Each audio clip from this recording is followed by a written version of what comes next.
One of those like Kaiju news channels that with like constant updates for stuff. You know how people will put like gameplay of like video games in the background when they're like being all like, all right, so here's the newest internet news or something. Oh, yeah, like yeah. Just those channels. Yeah, do that, but you're talking about Kaiju stuff with Minecraft in the background. Just record us gaming. Record, build a Minecraft version of the news. Yeah, I know. Minecraft. That's all I can think about now. Minecraft? Minecraft, yes. Good thing Minecraft's on in Fortnite then. Thank goodness. What? Live. We're live, by the way. Like we're live, pal. Hooray! I want to take it back. Sorry, pal. We're live on Saturday. Wait, where's DVR? I mean, you know how he fucking is. He probably thinks it's tomorrow. I will die laughing if he thinks it's tomorrow. Oh my god! That was the last time we were okay. The last time we had needed him for something like that, it was like we legitimately thought it was tomorrow. Remember? Ditto. I saw that. Yeah, I saw that. Ditto.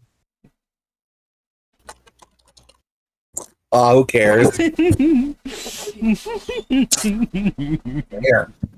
I'm saying, where is he at? Because usually, he's the second in command. He also wrote several matches. Yeah. Well, unfortunately, I did prepare everything ahead of time, so we're there's going to be no hiccups on the oh, here's this, here's that.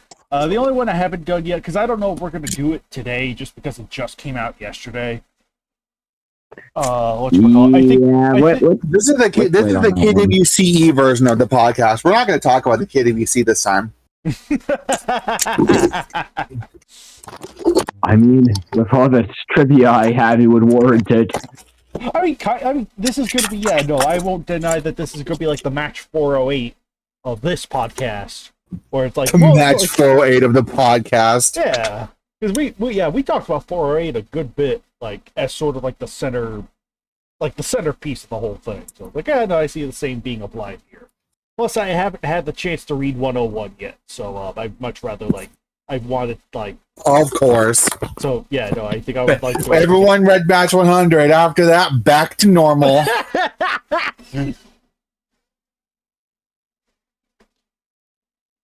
Oh, well, I'm ready when y'all are. Oh, friggin'. Who we waiting on then? Just GVR? I mean, I prefer to have GVR if he's available. True, he did in fact write some of it. I also do not mind just sitting here and bullshitting for a second. Yeah, that's fine. Ah, yeah, after dark, baby. Ditto.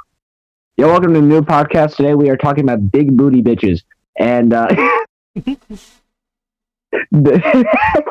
couldn't even come up with a better Bacon, punchline. is it true that you ordered room service and Prison Sluts 9? No, I just ordered room service. No, that's not true. All I ordered was hot wings. No, I did. I do not. I deny that I ordered. I deny that I ordered. I can't even finish the joke. I'm too tired. I don't care. Joe, you know what? Y'all get hey. Joe, mama, Yay! yo, let's go. You didn't. I can't wait for you to not read anything but still be here because I like having my friend around. Hell yeah. Aww. Homies. See, okay, I'm glad I'm not the only one that thought we were starting in like an hour. Yeah, I said like 5 or 6. You said 5 or 6. Yeah? No? It's like we all hopped in. I got a milkshake. Oh, what the heck? Oh. Oh my god. What the heck was that? Alright. That was awesome. I said I got a milkshake and the YouTube poop air horn played. Yeah, so did I. So I think that may have caught on my side. You bastards.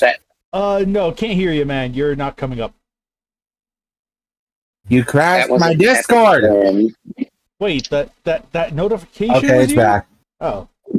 Discord has sound effects? Oh, Discord no. has built-in fucking soundboard now, I guess. Oh. Oh no! Damn. What? Discord I gotta fucking see. Hang on, I gotta check this shit out. Oh my gosh. There it is. There. Oh. What is this shit? Oh no. Oh, I gotta get the better nitro to use. Ooh, daddy. Oh, it's a nitro thing. Is it? Isn't it? No, it's not a nitro thing. It's just a thing we can do. There's the generic sounds, and we can add our own sounds if we really wanted to. Yeah, I think there's the generic. If you really feel fancy. Yeah. Oh my gosh. This is. Oh no, not the quacking. How do you do it? Yeah, Is that Ditto or Harley? No, that was me, you. It was the dog. What have Bro. I done? This is now really just, Let's go! Oh no. I don't think you can do this on mobile. no, please, Damn. please tell me I can do it on mobile. I need to know. Hold on. I need to know what the qualifications are. I need to know what the qualifications are for the sound bites. I need to know how to make our own. Oh my god. 5 Make a seconds. Kaiju X laughing sound effect. Oh gosh. Okay, so Strip Matter, unfortunately, he's not going to be able to join us. He did leave a comment saying that, like, it's his mom's birthday, family's here. He sends his love. Understandable. Dang. Happy You should birthday get to your your mom. Come mom. join us. And then Magua Yeah, says, get your mom to listen. and then Magua says, we celebrate the big 100 KDCC by ducks. Match 100! Oh my gosh, this is gonna be chaotic. Let stuff and go. I want to see what this one is. Okay, that's that one. What's What's that? that? Where'd you get that one? That one's off because I'm part of like the Planet Kaiju patrons. It's from another group. So Oh. You son of a bitch. That's funny. Where is the Fortnite music? I don't. This is the most chaotic start to a podcast I've ever been a part of. It's great, Yeah, I got basic bitch nitro, so it's not gonna let me do it. right? For you, the first 40 minutes of this podcast is just us messing around with the new soundboard feature, and then we'll This actually. is gonna go in the extras clip while we wait for GVR. Oh yes, I have access to all the no. power. No! No! Kaiju X has all the power. Oh, Kaiju X, you need to fight a vine boom. Oh, I don't have a Fight vine the boom. vine boom. I unfortunately do I not mean, have we can play that. I mean, okay, we can fuck with our own sound effects later. Trust me. Oh yeah, for sure. I think we could add our own stuff. So, that's pretty cool.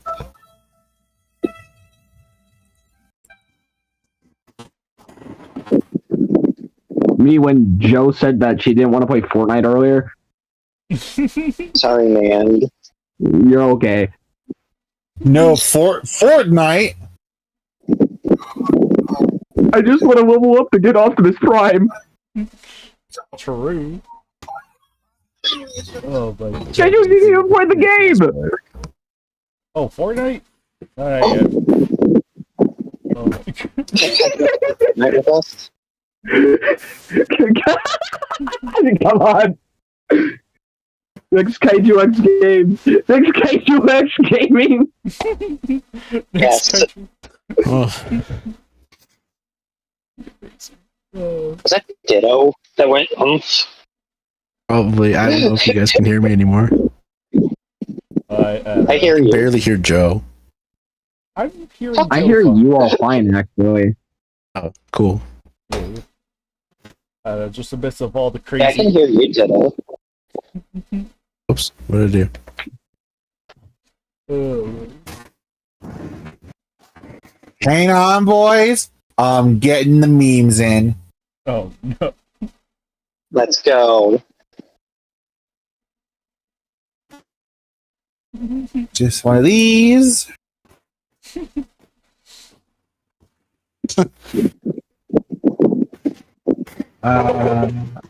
Nitro, I This think. one. If anyone has funny sound effects, it's probably Nagoda because he has like nitro. Yeah. Nagota's like true nitro. The lad. The Gora's got that drip.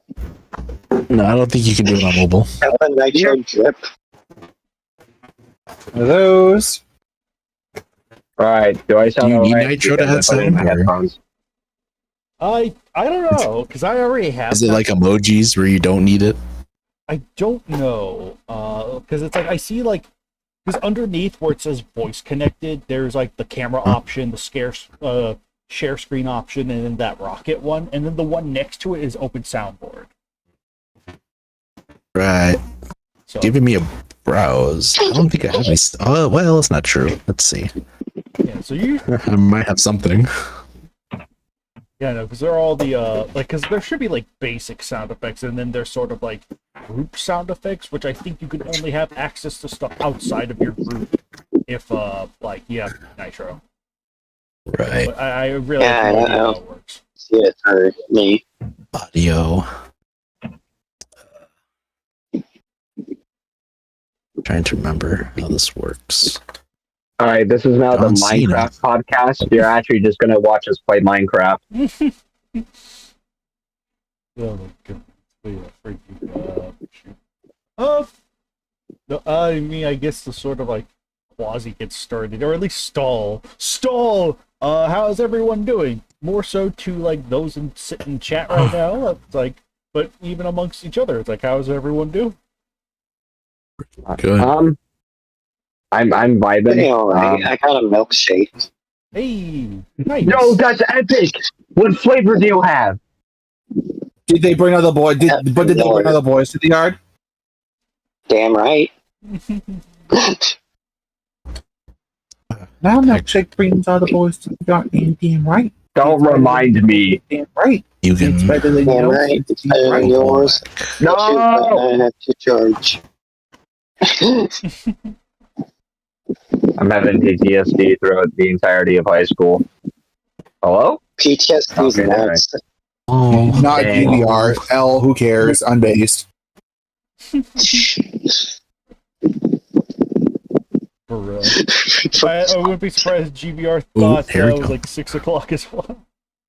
I'm gonna laugh if no one. No, he's gonna come in and be like, "I thought it was tomorrow." Right? I thought it was tomorrow. classic GVR. Why did he say? Joe, why did you say that like Bill Clinton?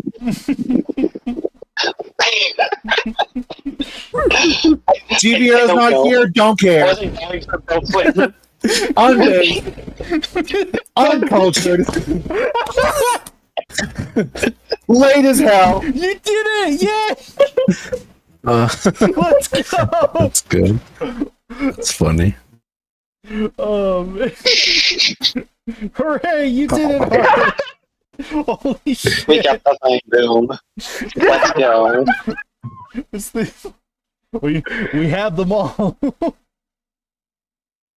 Oh my god! Yeah, Can I have them all? We Kaiju, do you remember that time? Do you remember that time that you almost sabotaged Diamogen? Oh no! Damn it! I Oh was yeah, telling you to talking hit the about that now, boom. aren't we? Oh dang it! On his birthday, no less. I would set you up for the boom. Bruh. Oh That was no, I'm uploading You more missed stuff. the punchline.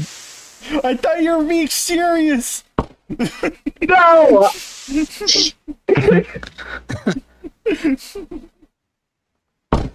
You have to like sign it to an emoji or something. Right here. I'm just trying these ones out here. How does this work? Oh wow. Yeah, No, that was Steve. That was the OG Steve. OG good. Steve, yeah. Oh, gee, but Stonks. I fear the power that we all have now. This is terrifying. Absolutely. We haven't even started. This is just us bullshitting. the power of the sun in the palm of my hand. Oh, thank gosh! Sound effects to curate the boredom. Won't stop. Alex, when he enters and he hears these sound effects. You what? Oh, this is Okay. great. This is gonna be great.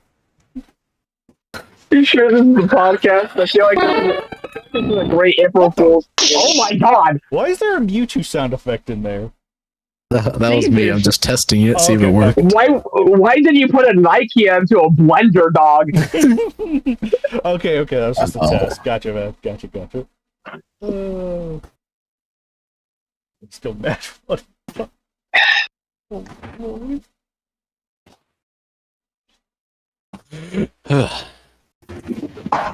Man, I can only imagine in the future someone's going to be like, "Oh, wonder what the big 100's all about." It's just us bullshitting for a while. 30 minutes. It's been 30 minutes.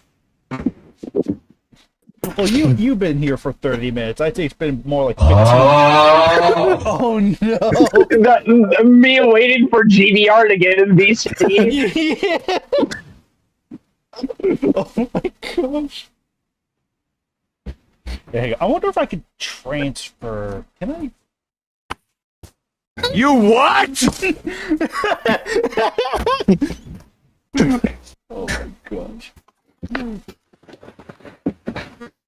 They found the like 5 funny sound effects and is on loop.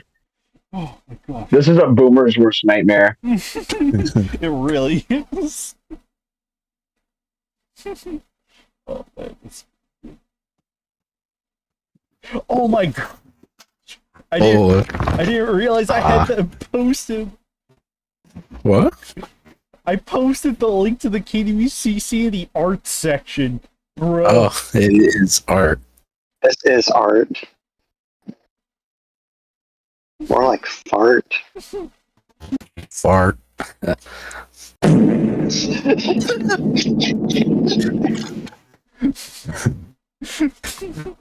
We're so fucking stupid. This is easily one of the best things Discord's ever had, and now I'm gonna finally feel like I could translate what I had in my head to the KWCC live. Oh my gosh. Oh, this is gonna be rich.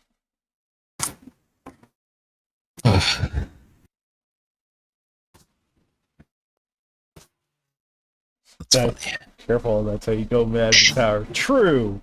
Very true.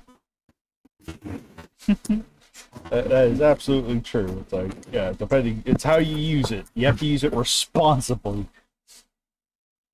Oh.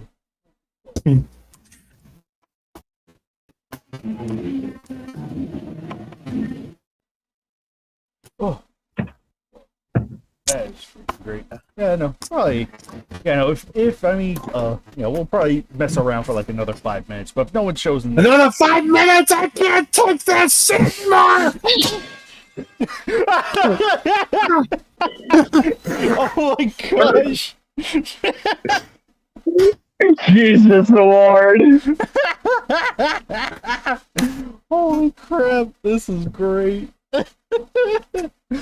GVR only gets here in us with GVR gets here in an hour. Yeah.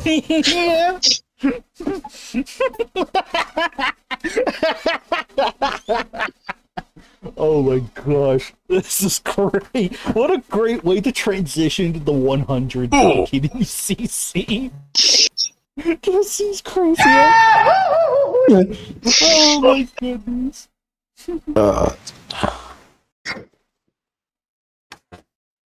So when we find this out, boy, let's see him talking about match 100. Yeah. Oh my gosh.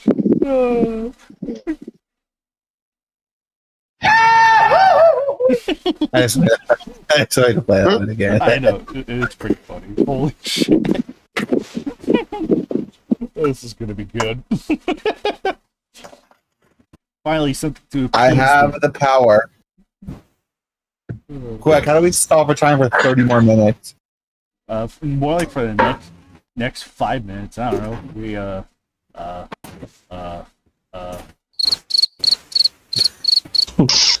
Shit!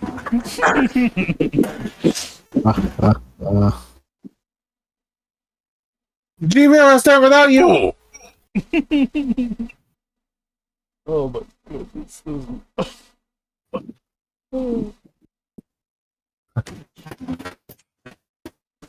I'd always wonder what that option was for. Now I know. Oh, Nice.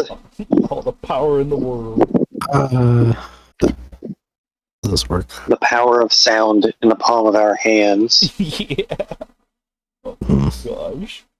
Dun dun dun dun dun dun dun dun dun dun. Oh, now we gotta put that as like a sound effect. I tried. It's too long. It's Oh, only too you can long? only go pause it for 5 I seconds. think it's like 5. Yeah, 5. Okay. That's I did try. I fucking tried. Holy shit.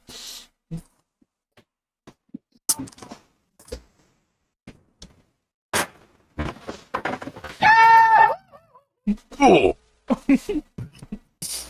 gosh. Goofy looking ass, goofy ass. Goofy ass. Oh man.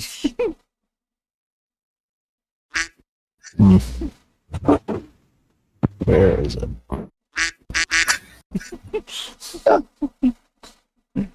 Shut the duck up. Oh man. Late. Didn't care. Didn't ask. Yes. Oh man. I swear, if I call it GVR was said, "Oh, I thought it was tomorrow," I'm gonna scream. I thought it was tomorrow. I know you made this joke already, but this is still too accurate.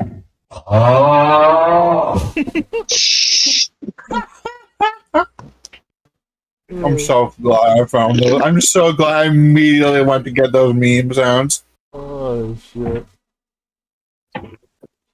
Oh.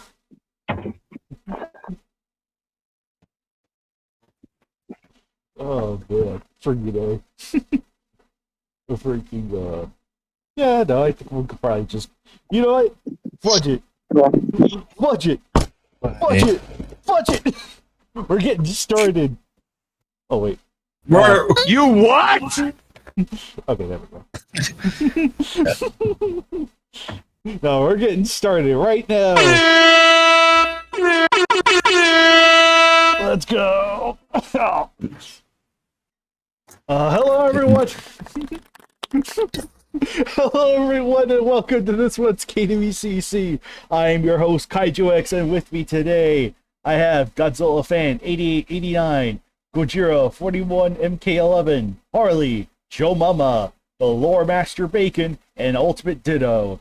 And today, we will be going over the first match of the lineup.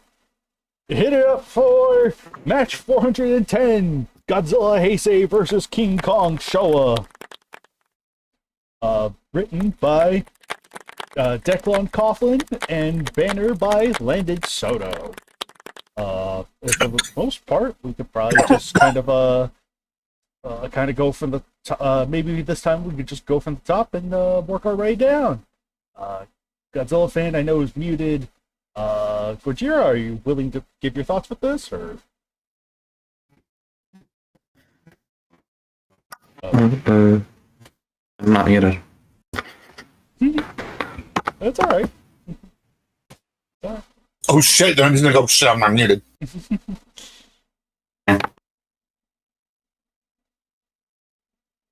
I guess not. I didn't read it, so.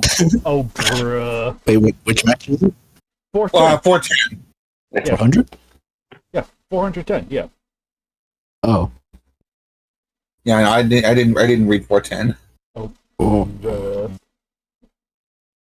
I don't want to hear any of you saying after how many weeks in a row the phrase "I didn't read it for the fucking KWCE." That's all right. It's just another. It's all right, Godzilla Fan. You don't have to speak if you don't want to. Same with you, Witcher. It's like you don't have to speak if you want to. It's fine. For me, it's just a number. 100's just a number. We've done 100 of these, so it's like that's fine. Technically, a little more because I think there was like one I had made into 2 videos, if I remember right.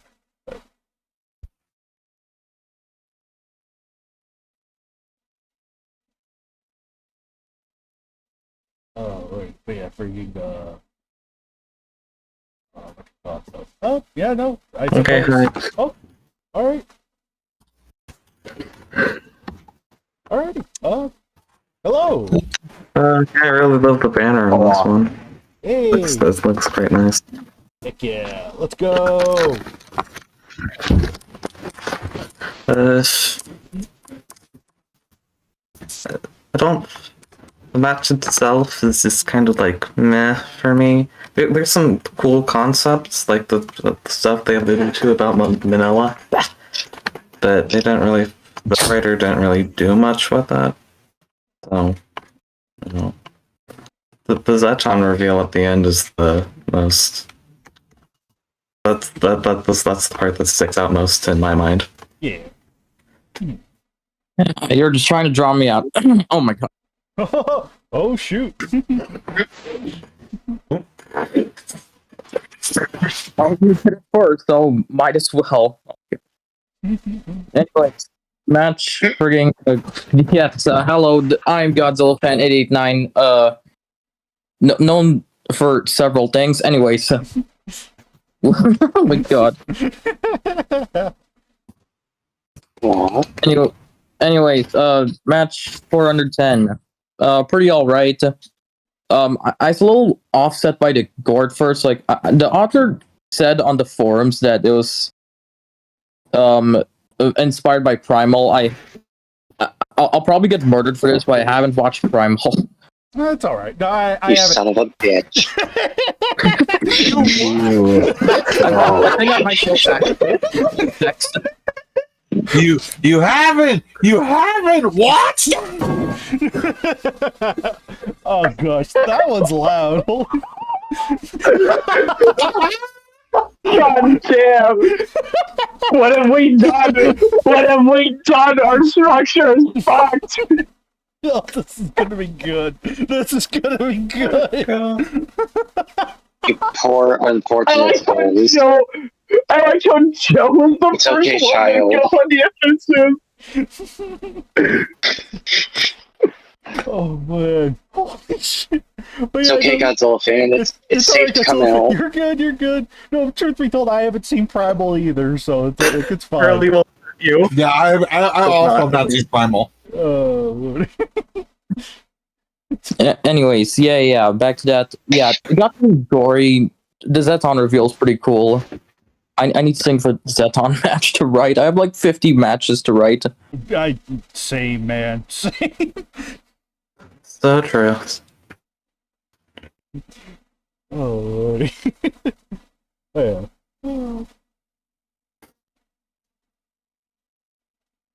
Oh, holy crap. Freaking, what you call it though?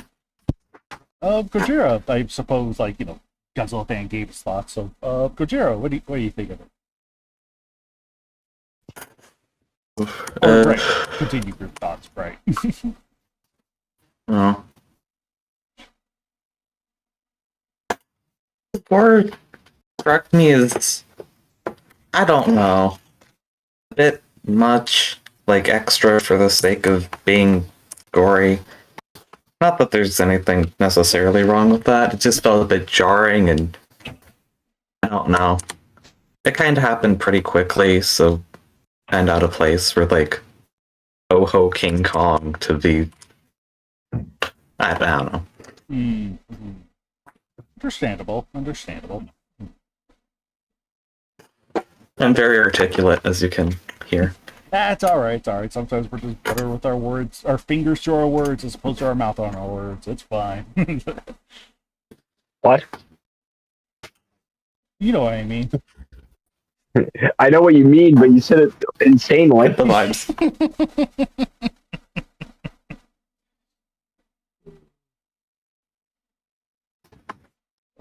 But yeah. In regards to this match, it's like I think it's alright, but it's not the like. It's a fun romp, but I do like. I feel like there were it's. I don't think it was like bad enough to outright reject, but it wasn't like what you call it. I think Declan had a better like showing with some of his previous matches. This one's a little bit of a despite being a bigger match physically, it still doesn't like. It's a little weird that it doesn't quite have the same tick, because I think there's a certain creativity with the other matches that he's done so far that have a certain there's a certain originality to those ones. Whereas this one's like even if it's like bigger in scope, it still kind of feels a little bit more in line with like standard fare. With the biggest highlight being the end stinger. So which I know I had Declan share. Okay, cause I don't know, maybe. I think I'd guess. I don't know. Maybe said so or said that it wasn't so on the forums, but I guess that this is this match was written as a oh, this fight hasn't happened yet? This is such an obvious fight. Mhm. So I'll do that since, Yeah. it's super obvious but hasn't happened. Maybe that's the reason for the... Like, the Stinger with Zedon's probably going to overshadow anything the actual match did, no matter what. Mhm. Right. Yeah, true. Well, not just the stinger, but that banner. Oh, friggin' Ditto friggin' went Sure. hard with this banner. It's like, holy hell. Yeah, that banner looks great. Mm-hmm. No, that thing was friggin' raw. It's probably one of the best banners of the year so far. Yeah, definitely up there. Definitely up there. It's like, jeez, please. I have to look at them all at once. All of them at once at the same time. Every banner, everywhere, all at once. I get it. Hey.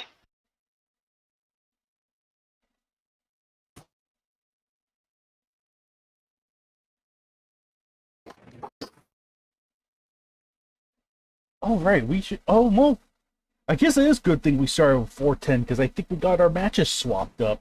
What? Can you beat me to it? Oops. I saw that. No, you didn't. Kaiju You fan forever absolutely- beat me to the punch.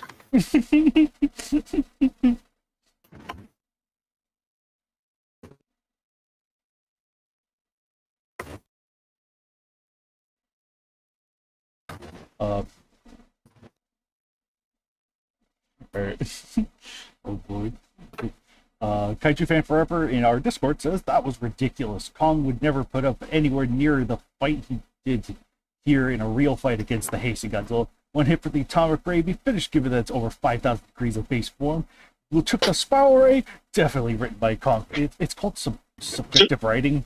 I love personally. Facebook comments. Like, bruh.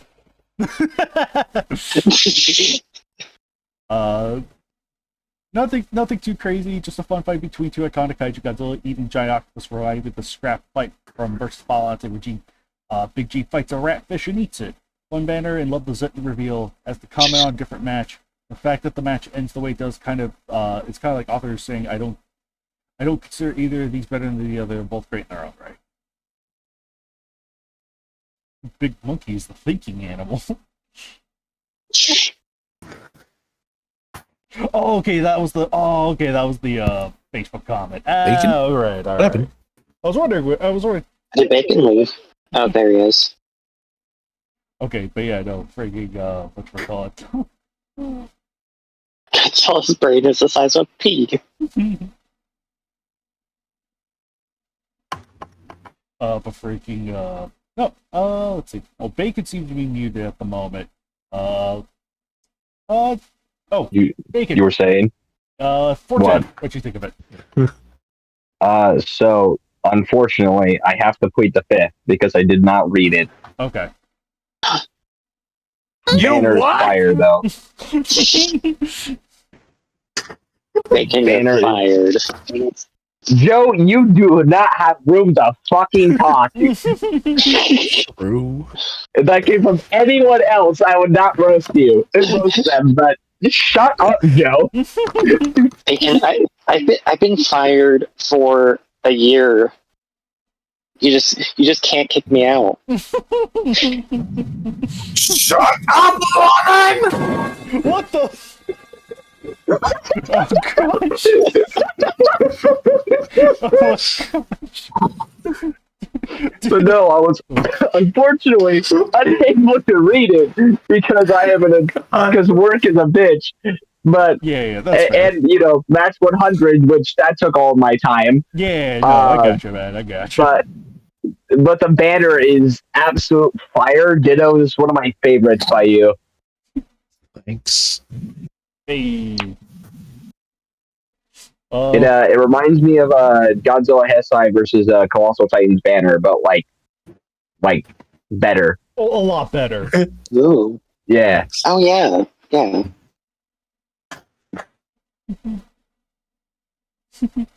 But yeah, no. Ditto, what'd you think of 410? For you. From what I remember, it wasn't very long. It was just kind of. It was like a fairly simple. What was that? It was a fairly simple kind of setup to the match.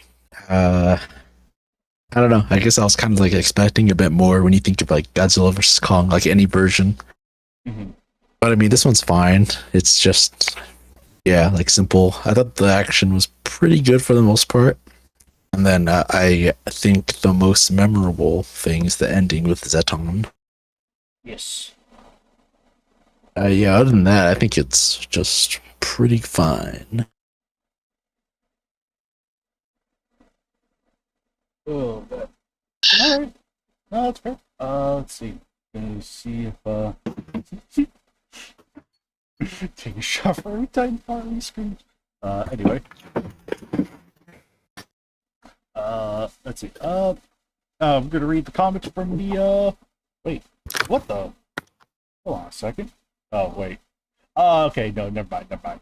Like I was looking at the YouTube preview, and for whatever reason, the YouTube preview like never syncs with itself right. Sometimes it just drags way back when I have other tabs open. Don't ask. But friggin'. But yeah, no, I'm gonna read the YouTube comments. Maguba says, "Oh, okay. This match was definitely a long time coming, and while it was enjoyable, I'll also admit that this could have been a bit more meat on the bones. It only really stands out because Shit, great shot in the chat. Yep, no, I see you. I see him. Landon's banner is awesome, though. Great Shot 151, and as Great Shot Production says, I think I'd second Gojiro's thoughts on this match. I really like the banner, though. Really exquisite detail with the spiral atomic ray.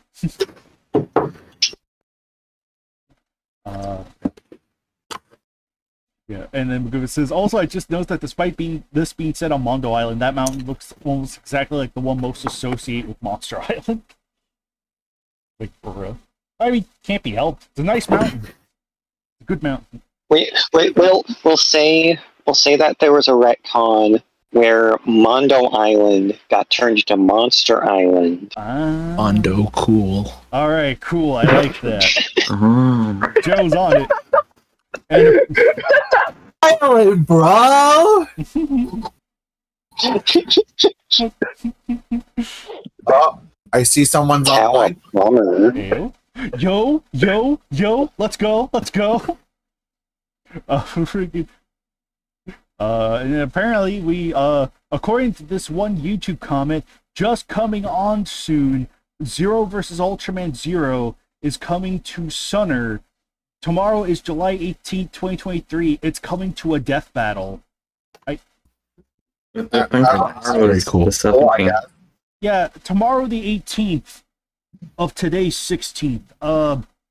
Okay, whatever. Yeah, It's a time zone thing. maybe it's a time. Yeah, no, you're right. It could be a time zone thing. Don't care. Cool. Get asked. If you're not in my time zone, you don't matter. I'm sorry. Alex. Hey, So I get that. So at this point, I'm pretty sure we're like 0-4 on. I'm pretty sure Hey, like Kaiju, 1-4 on how Kaiju X? people thought Yeah. this was gonna start an hour ago. Quick question. Yeah, What hour comes after 2 p.m.? 3. And what time did we say we were going to do this? 2 or 3. 3 Yeah, p.m. 2 or 3. No, 2 or 3. Well, we basically agreed since Dakota and I said that was the time we could get there. You didn't even miss anything. Like, literally, we just got to a match. Okay, at this point, considering like 4 or 5 of us at this point, I thought it was 3. I think this is on you guys now. Yeah. Yeah. Oh my god. I mean, Fine, we bullshitted for an hour. Yeah, thank goodness. So, Joe, would you say Bacon this just is got a little excited. Joe, would you say this is a hate crime against me and Nagoda? I would say that, yeah. Good. You're a good girl. Thank you. One of the best people I know. Aww. GBR Nah, we just here. discovered coming. No, we for like like half an hour. All we did was fucking sound effects. Yeah, Discord Yeah. has a new thing now. Oh man, that sounds like the 9/11 of Discord moments. It's beautiful. It is beautiful. William unlocks the tower. So we're Another not even fart done with the first match. reverb has hit the tower. Oh my god. Oh yeah, it's Godzilla versus the monkey. Right. Monkey. Yeah, I jumped into VC and then I went, where is everybody? And then people started joining one by one. So I thought that it started earlier. Fortunately, we only got through 410 and not. It was like 410's the only match we even covered. So fortunately, it kind of adds up. Okay, yeah, fantastic banner by Ditto Man, Oh yeah. and story was pretty cool. Let's see. Oh yeah, that was a nice surprise. Hey. Yeah, all in all, really good stuff, or pretty solid stuff. But I think next match is based in Red Pill. Oh yeah. And I think we'll probably be best actually is let's cycle through the regular matches, the multimedia, and then KWC. So. Yeah. But bring it. But yeah. Let's see. Nando got that there. See if. No. Is GBR gonna have anything to write out since he doesn't feel like hopping in? I doubt it. Okay, probably not.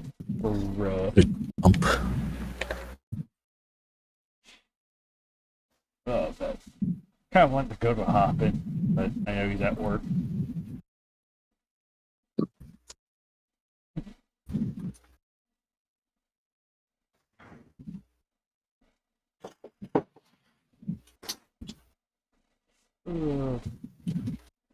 Alright.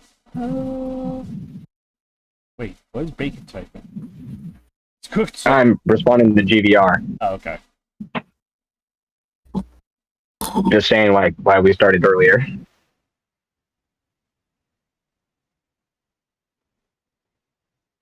Yeah.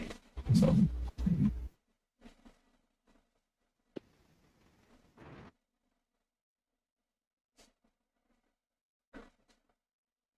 We One match, but last year I had 5.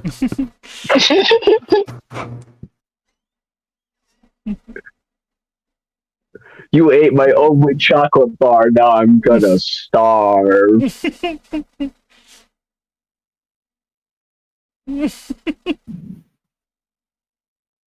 Hey, nearly everyone, Ditto Man. Ditto guy. Ditto. Dittos. But yeah, no, I mean, I don't think there's really like too much to say. Well, okay, you know what, Zetton, like Declan had already gone in and out, like put this out onto the trivia section in the forums, but I'll bring it up here just in case for those who aren't as familiar. Like originally he did have like like Zetton was always meant to be there at the end, but because we basically like discovered Zetton's sort of like a more compatible form with the rest of the roster for Zetton. So it was just kind of like, oh, okay, let's make the adjustment to make sure that it's like, okay, Toho now has a hand that has Zetton in it, or at the very least something close enough to the original Zetton to where we could like kind of pull that off, right? So it's still kind of a whatchamacallit, like, so it was just ultimately a case of like, okay, we want to make sure that this thing has a sequel and that this is a possibility for us, like, or that way this match could actually have the sequel it deserves, I feel. And friggin' just like whatchamacallit, it's just like, you know, readjust it. And then likewise we also like scheduled it so that way it'd be like in a few like tangential to our public announcement of universalizing some of the monsters and whatchamacallit, revealing Mephiles, Zarab, and Zet. Basically, the rest of the Reiwa monsters from Shin Ultraman. So, yeah, that's kind of like, and again, the Zetan ending was always there. That was always a thing. It was just, the only details that had to change were just something to reflect the Reiwa incarnation, which physically does look different. It's like structurally the same body-wise, but like the details, minor details and stuff. So, yeah, no, that was, yeah, no, so that's about like the biggest noteworthy thing. And it was just like, keep it to yourself up until like we make it public, and then we made it public. So.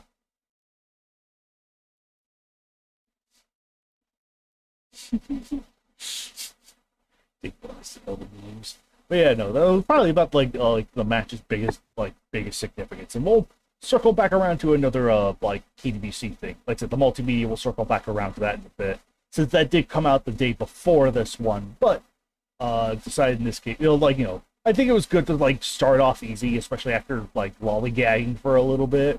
So, so yeah, no, I think this was kind of the perfect match to vent all our brain matter all over. Whoa. Yeah. Please don't say that ever again. It's a family friendly show, you monster. Bruh. But, but freaking yeah, no. But yeah, no, aside from that particular that was about like the biggest piece of trivia at the moment, so for match 410. And if there are any other additional thoughts, we'll just circle back around to it when we get there. But in the meantime, we'll go from match 410 to match 411, which marks the beginning of a brand new monster month called Virtual Monstrosities. Hey. Bro forgot the event. Bro. I was like, wait, you got it, Virtual Monstrosity. Bro. I literally named the fucking thing. You did. It's a bro. No, I named it, and then everyone ignored it, and then Alex, like months later, was like, "Oh, hey, yeah, didn't Harley mention this?" Everyone's like, "Oh yeah, great, let's do it." I don't know why. See, Kaiju X, this is what happens when you don't have me on. Chaos ensues. Yeah. Chaos ensued while you were gone. Again, just voice clips. we just hit the bite boom like 30 times and laugh like in morons. Yeah. Oh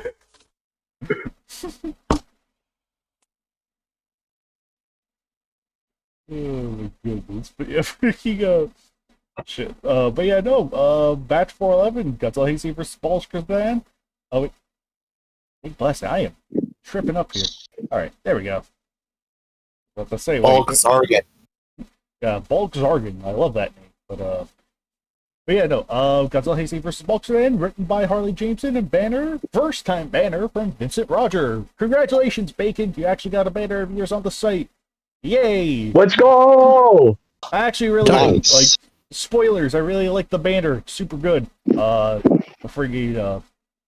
no. We'll go from we'll do respectfully do the thing we did last time, top to bottom. So if you want to speak or if you want to type your comments, do whatever you feel most comfortable with. Get me. I have something in my throat. So.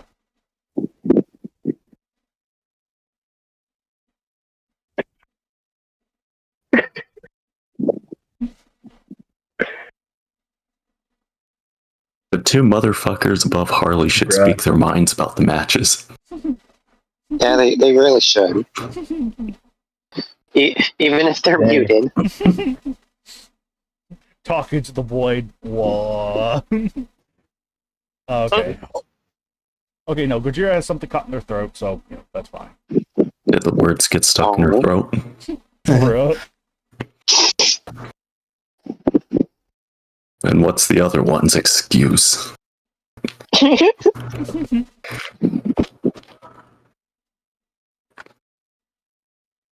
Okay, gotcha. But yeah, no, I suppose Well, okay, Harley wrote it, so we'll circle back to you.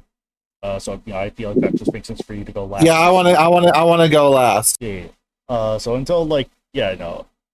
You go and I fucking tell you.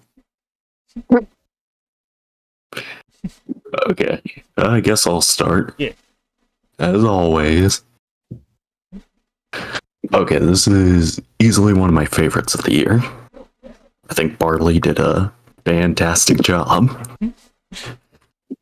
Yeah, definitely one of my favorites so far of the year, along with another one of hers versus Bag in round 2, Negoders, Attack Titan, and Super X versus Rochi, Match 400, and Mechagodzilla versus Behemoth Tiamat. Hey. I love how much of a movie this felt like to me. That's generally my favorites, where it feels like a movie, not just monsters bashing each other. Characters are lifted straight up from the movies. I love. I think my actual favorite part is the beginning with Asuka and Ryosuke talking together and having lunch together. I can tell you how the pronunciation is supposed to be if you want to. Oh yeah, go ahead. It's no, you pretty much got it. It's Ryunosuke. Yeah, Ryosuke. I was about to say. Okay. Yeah, I love that moment. Plus, I'm just a sucker for the rain in general, so the whole match taking place in the rain, perfect vibe, and it feels really cozy to me. Just having a lunch on a rainy afternoon. Joe and I should do that sometime. Hey. Oh yeah. I think the characterizations for Godzilla and Ryosuke were done extremely well. Plus, they have really good character arcs of Godzilla, nearly dying for the third time. But no, Godzilla can't feel fear or feels any sign of weakness because my Gojira only feels anger and hatred. Even though he fell screaming into a volcano. And I'm a dumbass Godzilla fan. Monster.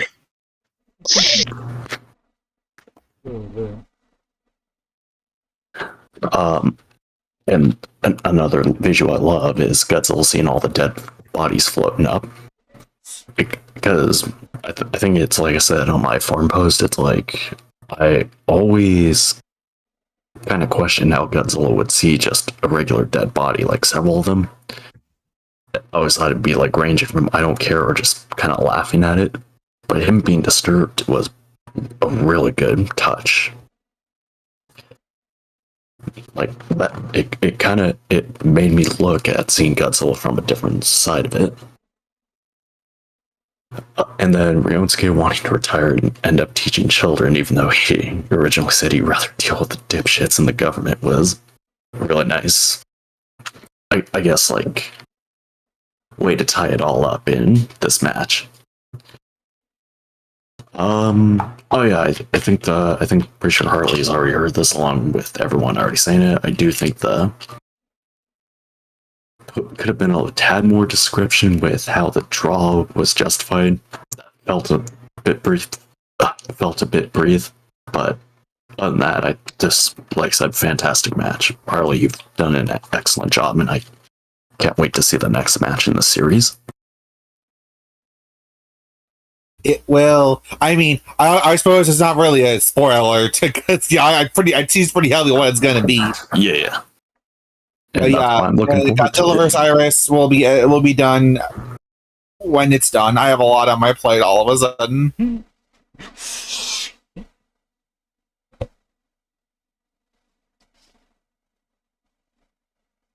Anyways, next. All right. No. Next in line is Joe Mama. But we the outcome of that's all just keep everything. Hey, we don't know. Okay. Joe. Wow.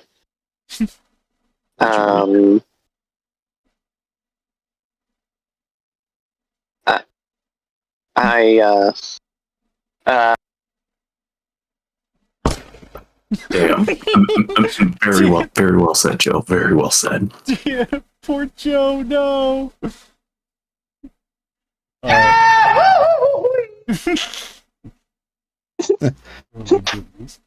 But yeah, no, what you call it?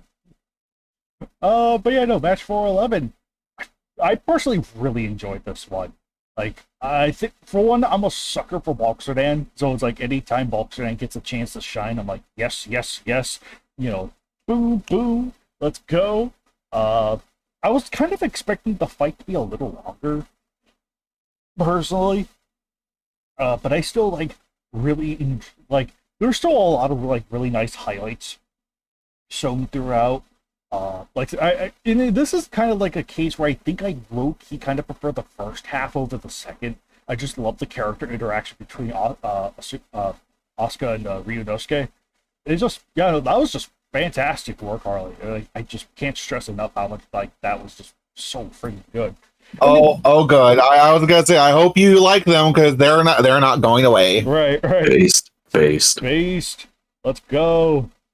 But even then, I still like the Boxerdan Godzilla battle is still like a really enjoyable bout. I like the fact that it's like, oh, we have to use the Garuda to try and lure Boxerdan to Godzilla, and Garuda gets freaking bopped, and then the fight ensues. It was still kind of like it was a freaking brutal ass battle, but it was still like a brief but brutal. In particular, when friggin' Boxerdan like kills Godzilla for a second, his heart like that. I had told Harley this before, but I don't think I quite shared this story publicly.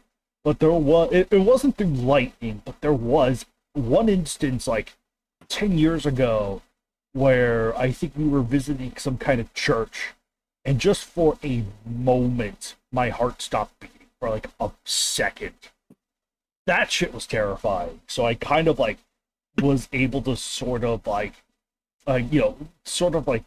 re-experience it somewhat reading this.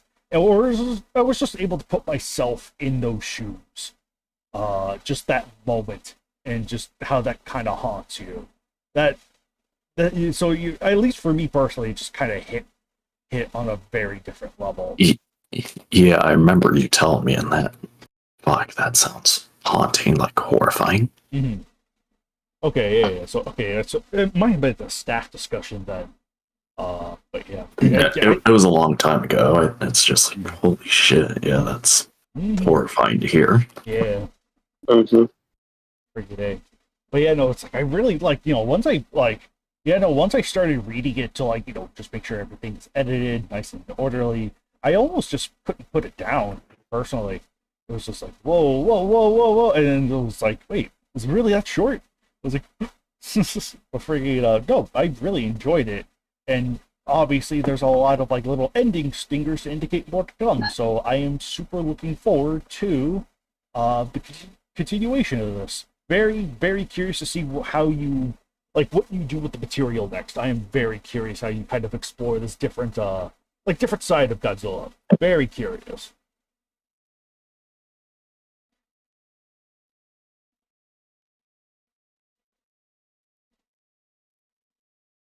But yeah, no, Bacon, if you're available, what are your thoughts? Oh, wait. Speaking of Bacon, Banner, great first impression. I always enjoyed your when you first showed it to me. Also, trading battle spread for Garuda, chef's kiss for me. But freaking no, I really do like it. It's definitely kind of like a nice, solid first banner, very solid. And like heavy rain and freaking Boxerdan, just good stuff, man. So, and I know you've like been making some interesting stuff behind the scenes as well. So I'm looking forward to more banners from you, man. Hey. But yeah, no. What you think of 411? I'll be passing the torch to you. I thought this was a very good match. I really dug the characters. The fight was really cool. Boxer's speed reminded me of like Dragon Ball, like speed at times. I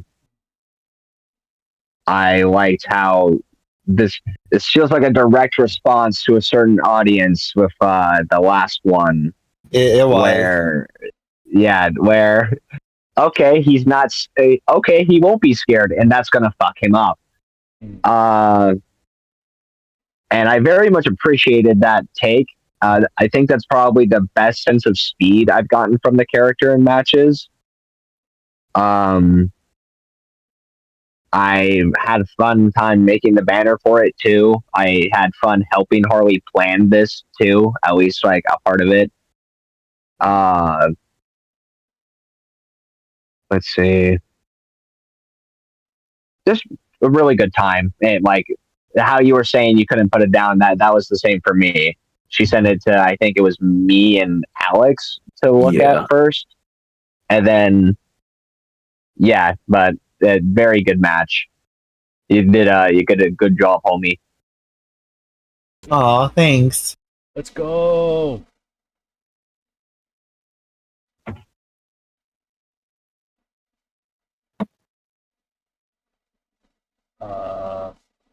Yeah. For you, Nug. Ditto. What'd you think of the match? It was very good. I enjoyed it a lot. Like Alex said, it feels definitely like a movie. The fight with Boxer Dan was really cool. I like how all the electrical attacks were wearing down Godzilla. I liked the characters. I thought they were good. And just like the scenes with them were very enjoyable. Even with like when they were in the military base or whatever, and like trying to strategize, like, oh, what are we gonna do with Godzilla? I thought those were cool too. Like Alex said, it was pretty cool watching Godzilla basically, like, I guess have some kind of moment of clarity, or like a reality check, more or less, that he almost died and he could have been amongst the bodies in the water. I thought that was pretty cool. Yeah, story with Godzilla is, I enjoyed it a lot. It's like at this point in the game, like, yeah, he's already died like almost a bunch of times trying to prove what. At that point, we're in like the Heisei era where he just wants to be alone or whatever and not be bothered, as opposed to just going out of his way to like attack humans or whatever. I would also like to point out, because this is an alternate Heisei take. This isn't happening like years apart. This is happening like this is happening like more concurrently. Yeah. So like, so this is all like really recent. Like we're not out of the 80s yet. Right. Right. It's just that he's almost died. Like. Well. Yeah. Exactly. Well, no, we're in the 90s. No, we're not. No, we're not. Biolante's set 90 though, I believe. Is it? Yeah, it's set 90. Godzilla vs. Ghidorah is set in 91. Did I do that? Yeah, you did. And oh well, shit. But the point is, it's still all I kind didn't of read like. it, okay? Yeah, the freaking the point being though, it's like it's all happening concurrently. It's all happening. Yeah, like, this is a more linear. I guess it's a more linear.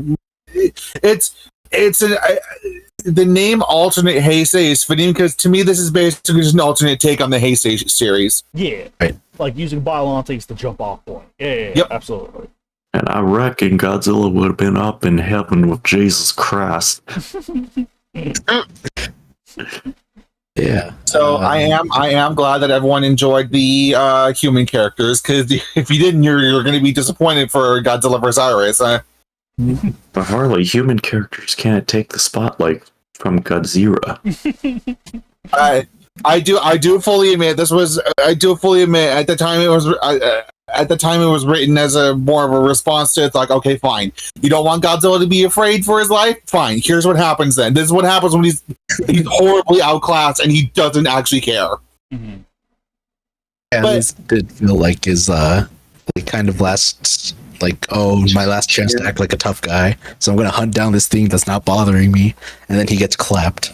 Yeah, pretty much. I did want to point out that this is Godzilla actively going out of his way to bother like someone who wasn't even like noticing him, basically. Yeah. Poachers be like. And something else, and it's like, but I stated, like, for me, the overall goal of this series now is to give Heisei Godzilla his own character, basically. Because for the longest time in the KWC, Heisei Godzilla was just the generic face. He was always the one we had fill the niches. He was Showa's role, he was MV's role, GMK's role, etc. But now that those roles are slowly being reduced, it's like, okay, what do we do with him now? You know? Yeah. And I think, I want to actually explore what this Godzilla in particular might be going through with situations like this. Yeah. No, and I think that's a very wise decision, ironically enough. That, like, yeah, no, it's like, what do you give to the one whose parts have been, like, you know, kind of divided and divvied up to other Godzillas that could functionally support the part. And I'm really glad that you are finding this nice area to explore that does feel distinctly Heisei. And I also want to explore the kind of the psychological effects of all this violence has on Godzilla. Mm-hmm. Like when him realizing, oh God, I died and I don't know how I came back. Yeah. And it's like, yeah, and just this quiet moment of, God, is this worth it? It's a piece of characterization for Godzilla that isn't explored elsewhere, and I think Heisei is the best one to go down this avenue of self discovery. I want to say, like, what's self discovery of what do I want to do with my life now, actually. And it can, and I think you can appreciate that it kind of mimics the human character's journey of, well, now what do I do? Mm-hmm. Asuka's having to now cope with basically losing her powers and her best friend, and also all of a sudden having to teach a bunch of children. Mm-hmm. Rinosuke's having to deal with, I've just lost too many people. Like the stress of Godzilla in the military is just driving him to an early grave. Mm-hmm. And it's like, well, so it's a bit. So there's a lot of an overarching theme of reflection, I guess. Yeah.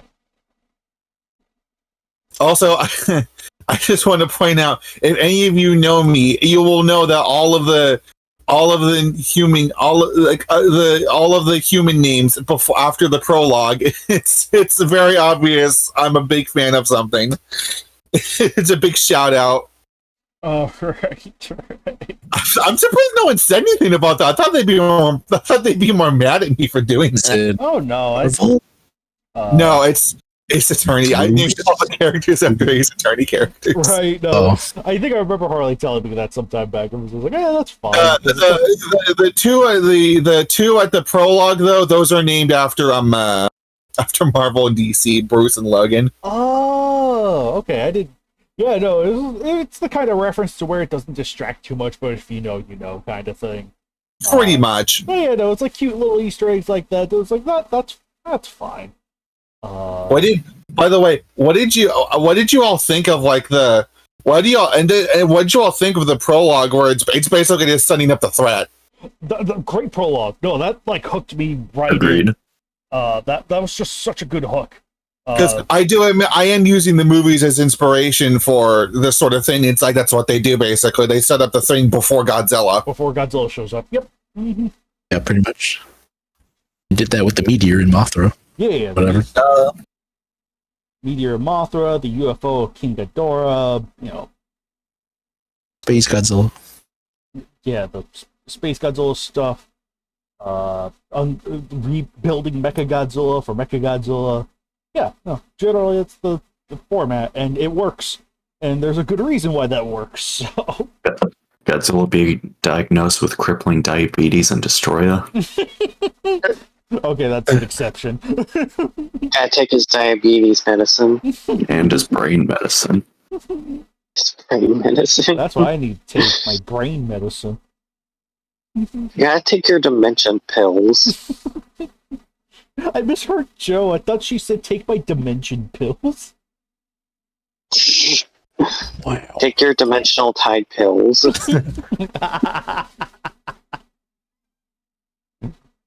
Also known as Tide Pods. I was going to say that too.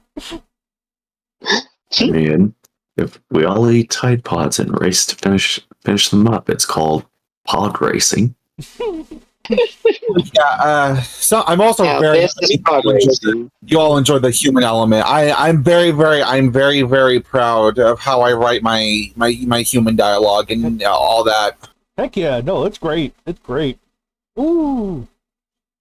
Whew. Yeah.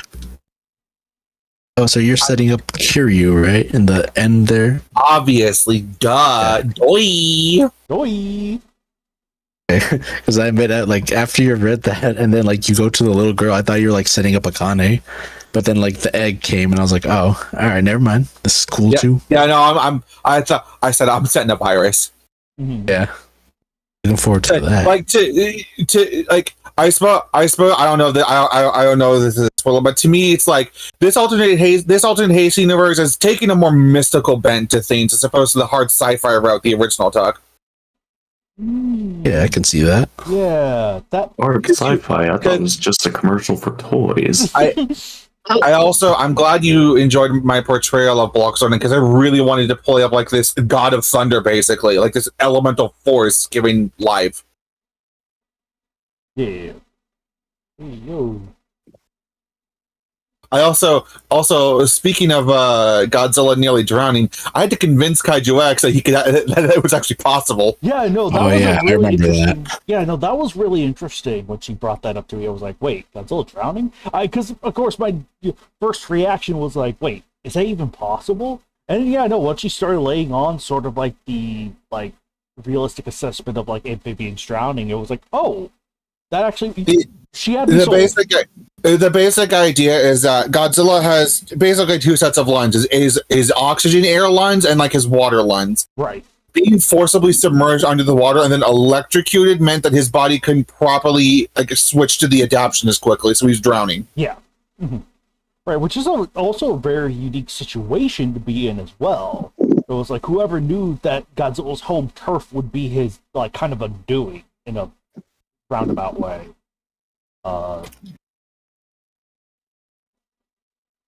Yeah, no, that's you know that was definitely an interesting like education learning that definitely opened up changed my sense of perspective. So yeah, no, there's that as well. That was hell yeah. Plus it also just made Bulk Sedan awesome, so I'm like, hell yeah, go for it. I will say I will say for the next this I want to leave y'all with a little tidbit. This is for Godzilla vs. Iris. This is going to be, I'm also going to have a scene or two where I think for the first time in the series, Godzilla is actually cognitively aware of his regeneration. Like, he's going to have a few scenes where he's like, whoa, what am I doing? Because I don't... What am I doing? Yeah, so it's like this will be I think this will be the first time where it's actually explored the idea that Godzilla is actively and cognitively aware that he has regeneration. Nice. Because it's always just been kind of glossed over. It's like, oh, it's just a thing he does. Yeah. Whereas here, I'm trying to depict that as more of a he's not aware. Like he's either like he's not consciously aware of it. Yeah. Oh, okay. It's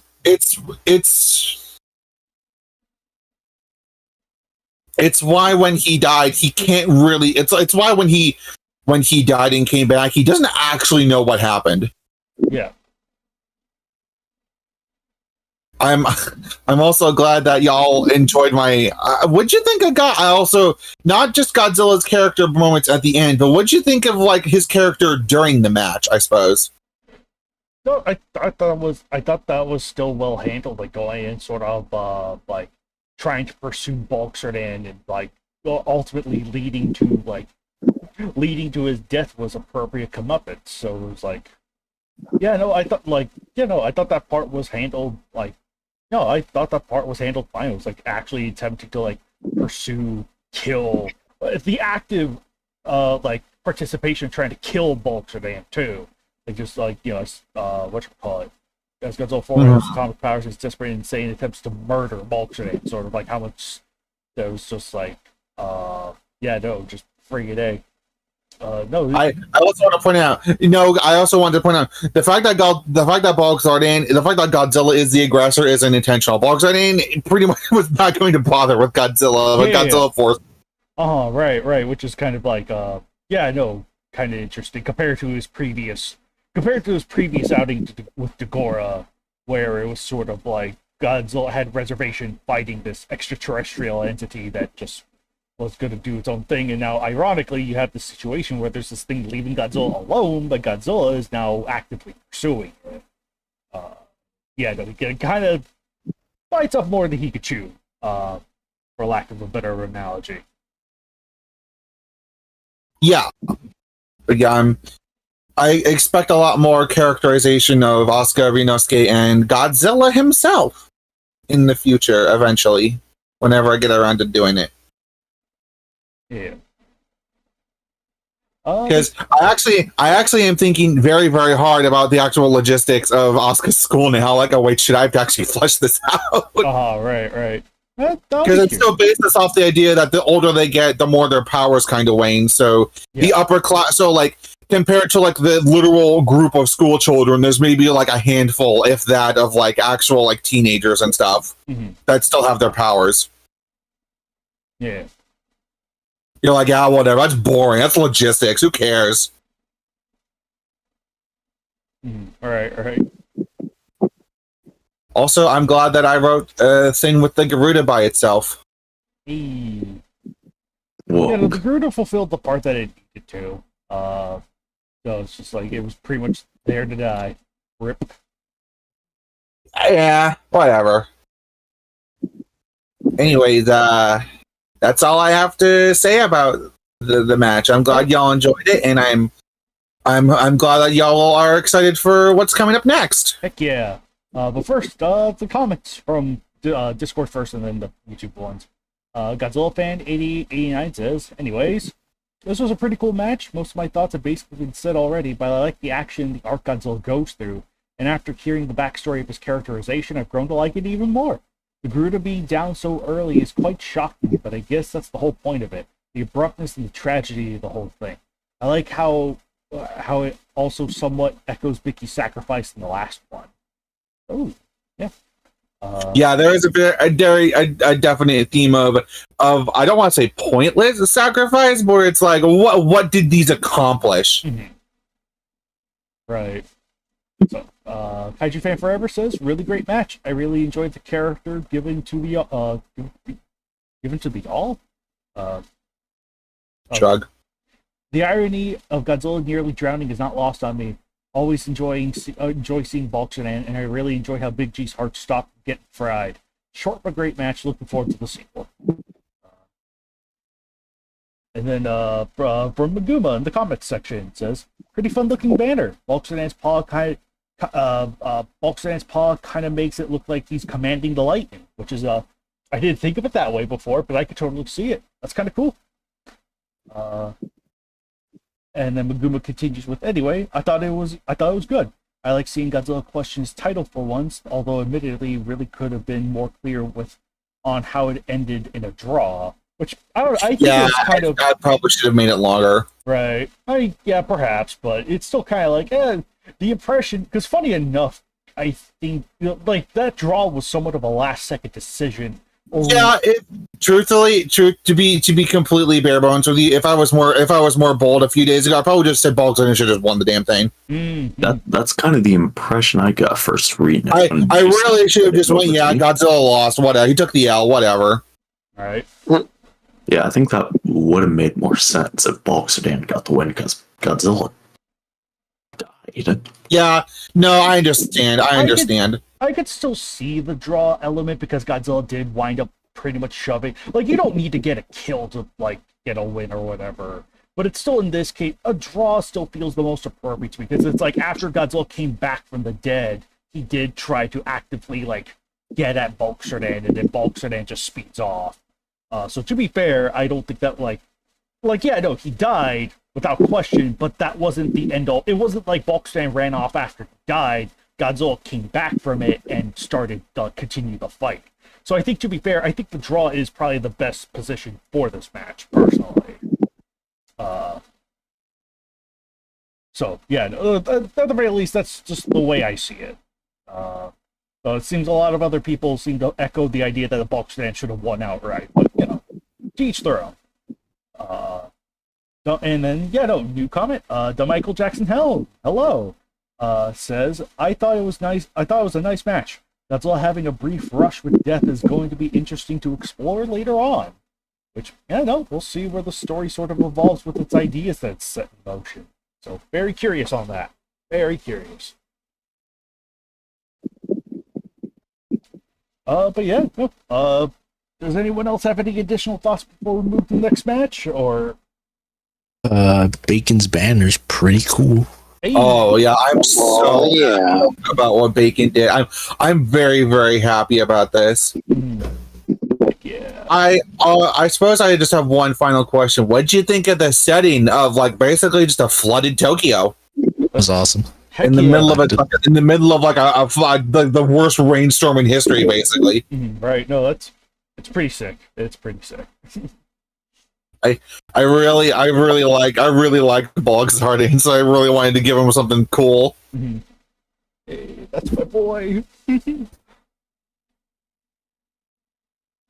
Kaiju X be like, let's add another trading battle monster. Yay! So It's gotta be Vaginosaurus. Now, Kaiju X, you can only get one at the store, okay? You can't get all. You gotta wait till Christmas. Only one right now, okay? So choose wisely. are we gonna talk? So next up is Obsidians versus Visitor, right? Yes, that is correct. Next up in the lineup is match 412, which someone should tag GVR because he said he promised he would join DC. I got it. Yeah, where's he at? GVR, get in here! Try and add that voice clip. Get in here! Get over here! Yeah, that one.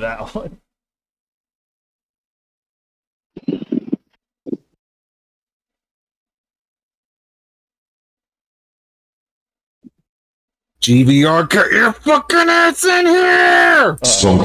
Dinky R. Oh my god. There he is! I'm in here. Y'all thought. Why did it air cannon go off? all our fucking sound bites on the soundboard. Get your Floridian ass in here, you stupid cracker. Bruh. Okay. 412. Hour late. Take care. Get read. It's been going on the entire time. Not the whole Yeah, pretty time, much. but this is the I'm first done fucking hour around in a now. nutshell. Okay. Well, obviously, I'm gonna let y'all talk first, then I'll go over the match. Yeah, that's fine. All right. But oh shoot, but yeah, no, going from top to bottom. So, you there, Gojira? You there? I didn't read it. Oh, okay, you did You read it. didn't Okay. read it. Wait. Ay, ay, ay. You didn't read it? That's only Joe could do that. Oh, okay. Just skimmed through the audio. I skimmed through the reading a bit. The narrator has a nice voice. Okay. Oh, Hey.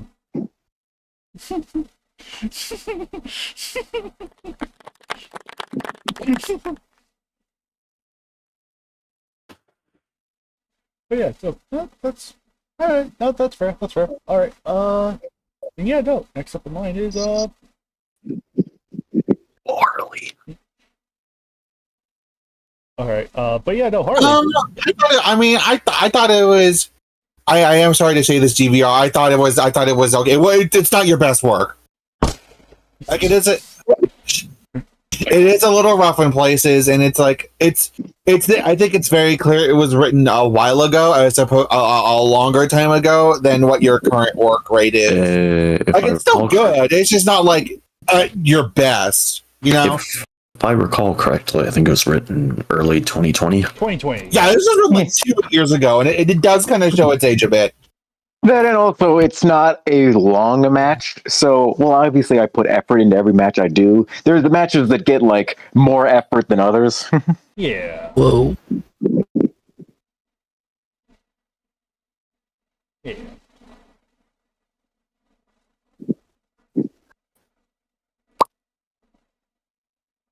That's all I really had. But otherwise, it's a pretty good. It's short, nice match.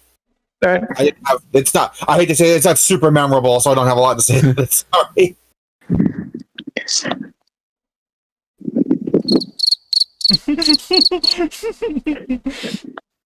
But yeah, pretty good.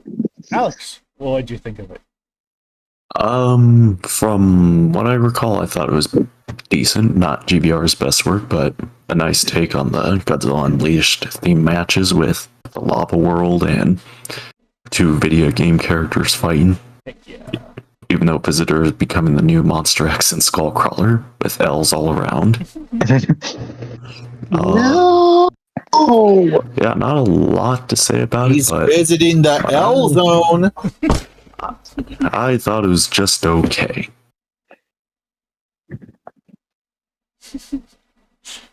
Joe, did you read it?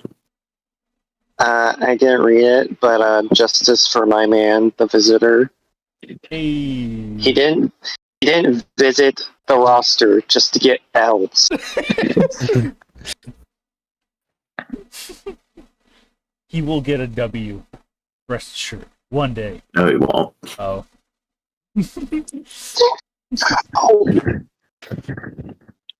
But for you. Have him be secret combatant number 3. For you. The Visitor when he keeps getting L's. I hope The Visitor more like a goer. skull crawlers and we make it a draw so neither of them wins. That'd be amazing. Like they went through all the blood, sweat, and tears, and they only Visiting the losers bracket. Oh my goodness. But yeah, for you, yeah, no, is it my turn? Yes. Okay. No, the match itself is alright. Like, it is nice to see sort of like the, like, more of the Godzilla Unleashed aesthetic being presented for the most part. Like, I do like the fact that it's like, yeah, or everything is sort of set within the realm and logic of Godzilla Unleashed. I do really appreciate that. It is nice to have those two squaring down. Like I said, the match itself is still fun. Like, I do like the fact that it utilizes the lesser elements of like the stuff we have at the KWC, like Obsidius's essence absorbing thing. That was fun. Good stuff. Like, it's not like super. Like I said, there are better works of GBR, but it's still kind of like a fun little one-off thing. For the most part. Like, granted, I know there's like the whole like, oh, you know, gotta find the brother. But, you know, it's still kind of like, yeah, you know, for all intents and purposes, as far as the fight goes, it's like nice little brawl between Obsidius and the Visitor. Good stuff. But freaking, Nagoda, though, freaking A, that boy's cracked. He killed it with his banner, though. Holy crap. Nagoda. Is that Nagoda? he just got in as soon as you mentioned him. I Look brought at him into summoned him. existence. My little man's here. Finally finished updating. But freaking, really love the banner for match 412. That just friggin' like the reds and just how it all it's so red, but you could still kind of tell everything apart, and just super well handled, dude. Great job. Narration wise, I usually don't listen to them like audio drama stuff or like the audio narrating stuff, but from the snippets I do get it. It's like Alicia Ingram does a good job. So, yeah.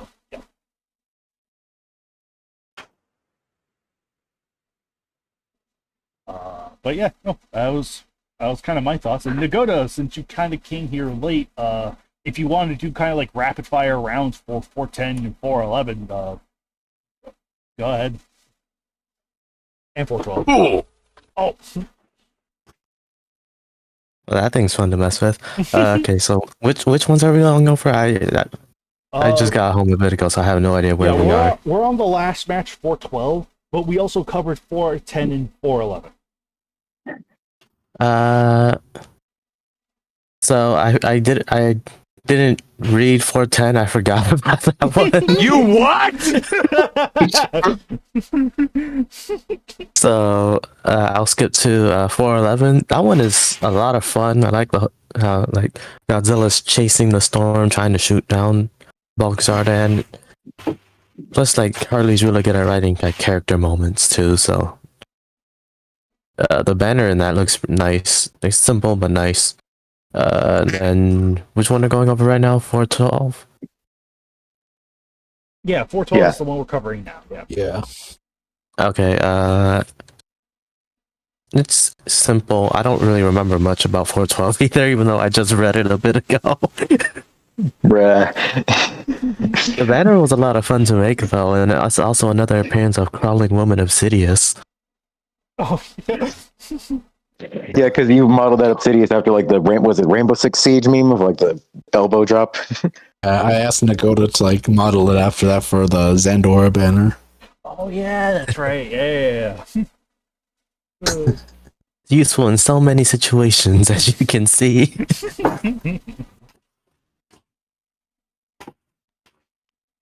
Anyways, those were my thoughts. All right. But yeah, bringing the Bacon. What'd you think of the match? 412.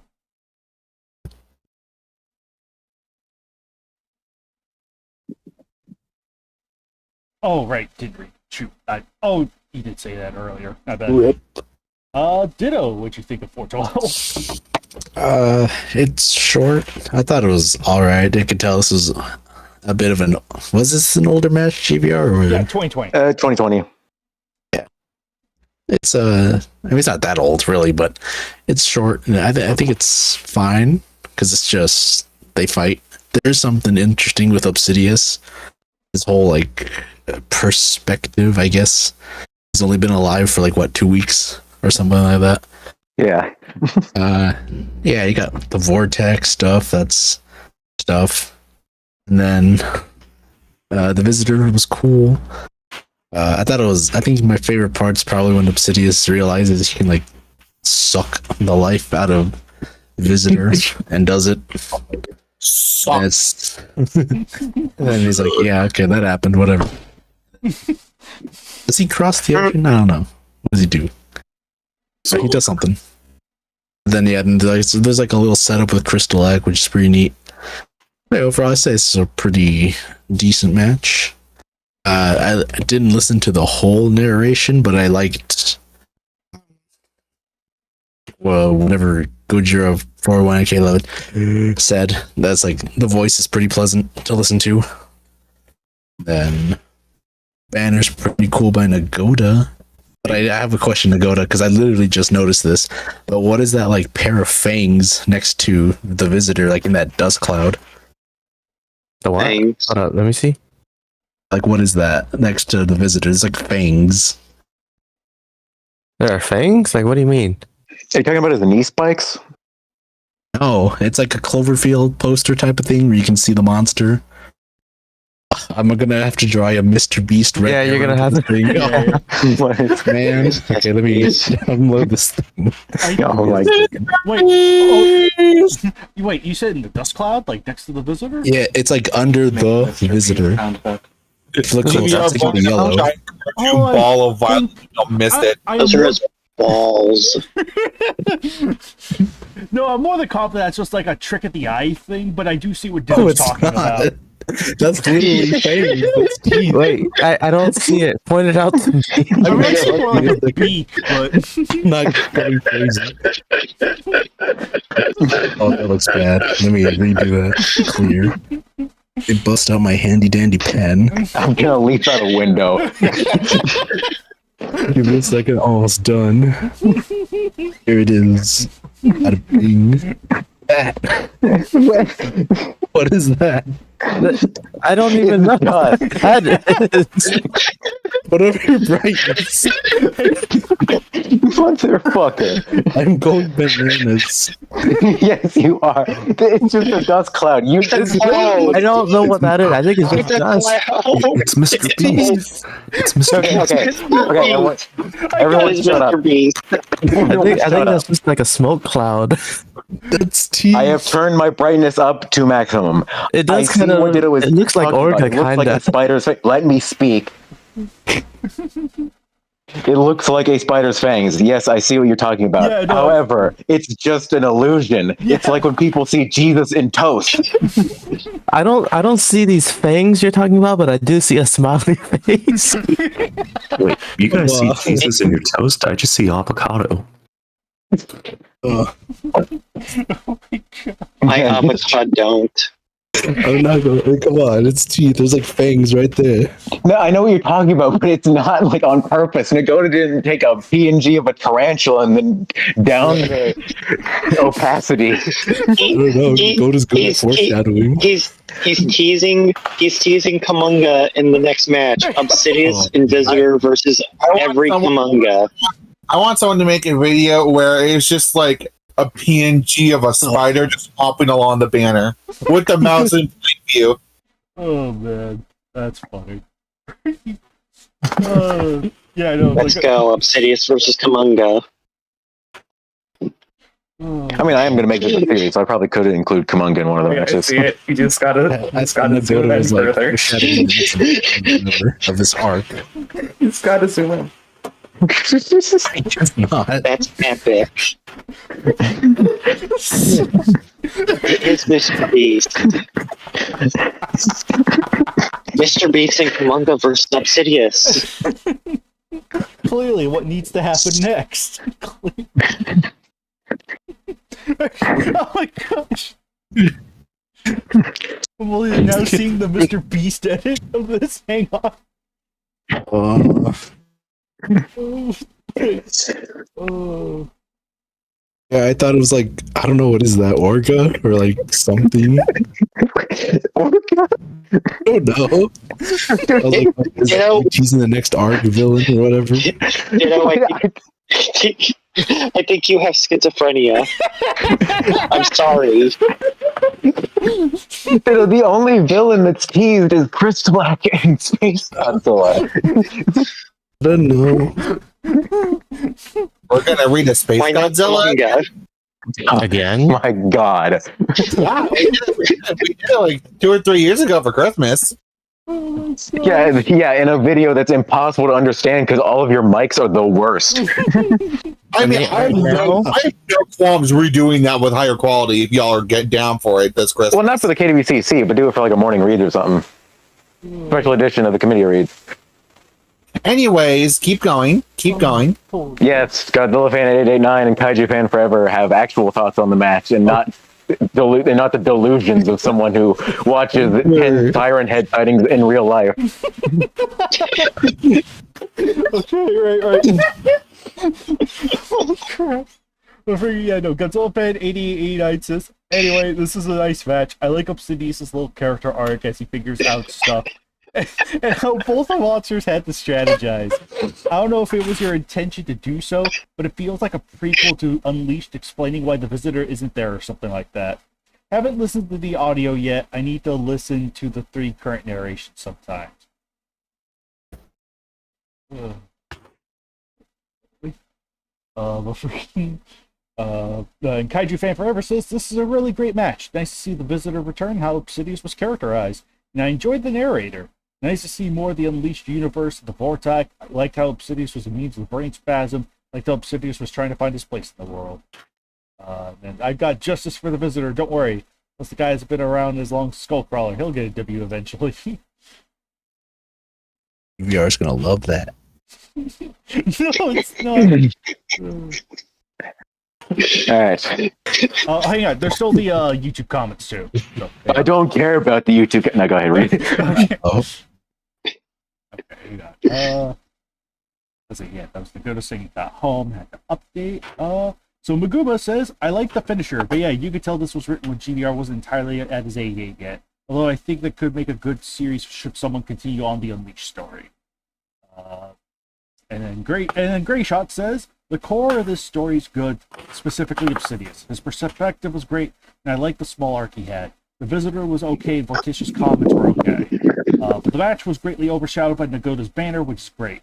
Glad the audio version was super well received too. In regards to our controversial dust spot, Gray Shot says, I think that is the dust cloud in the TK picture stockpile, right? I don't know. But Maguma says, it kind of looks like Togura from War of the Monsters. Both. Okay. But yeah. Great. Okay. Crazy. Is that everything? Yeah. Everyone said their piece. Yeah, everyone said their piece, so. Okay. For starters, yeah, this match definitely not one of my best. I'm not gonna try and use the excuse of like, oh, it's an old match, because like I am 99% sure that I wrote this after I wrote Shin and Leo versus Grand King Ghidorah. Okay, yeah, so around that time. Okay.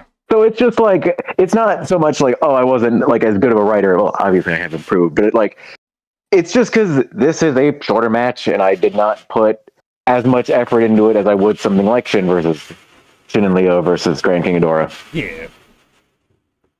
Like, obviously, not every single match I write is gonna be like top tier, 10 out of 10, because like I'm not putting 110% into everything. No, that's fine. And personally, I always prefer that over like trying to up yourself every time, because because you try to up yourself every time, you're just gonna burn yourself out. Like sometimes you just gotta write something that's just enjoyably short. Yeah. I wrote this match just like, sometimes I'll just write matches like on a whim. Mhm. And those generally don't have like as much focus put onto them as like a big, huge match with a lot of like emotional stakes. But I mean, yeah, no, like this match does have issues. I agree that like it's a bit shaky. Still very happy with it. Mostly wrote this one. This is a kind of match that I wrote because I wanted to do a very specific thing, which was give Obsidious more characterization and more like focus. Because I feel like pretty much any time there is an Obsidious match, or Obsidious is in a match, he's just like a dumb bruiser, and he's the second to Crystalac. Yeah. So I wanted to do something like, focusing on him, giving him more to do, more of a character. And on that, I think I succeeded very well. Yeah, I figured it'd be good direction to go, because like,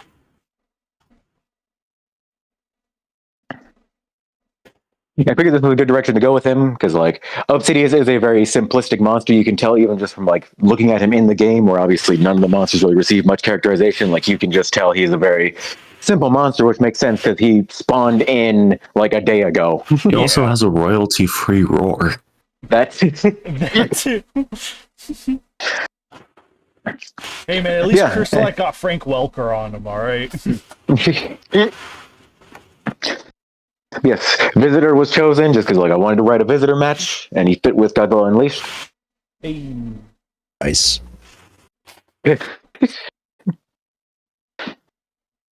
Because I wanted to pretty much write this as like the first day of Obsidious's campaign in Godzilla Unleashed. That's why it's in Seattle.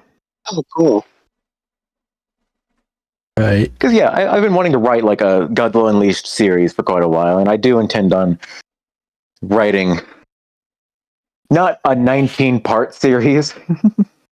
Yeah, let's see how all that turns out for you, buddy. But it will be like a few parts. Because with just about all of my matches, I've noticed people like comment on this, and even some complaints about it, how like a lot of my matches end with like cliffhangers or like there's more to come. I mostly do that just as like pretty much like dropping something in the ground to come back and maybe pick it up later if I feel like it. Yeah. Glances at myself. Yeah. And this is one that I definitely do intend on coming back to and picking up.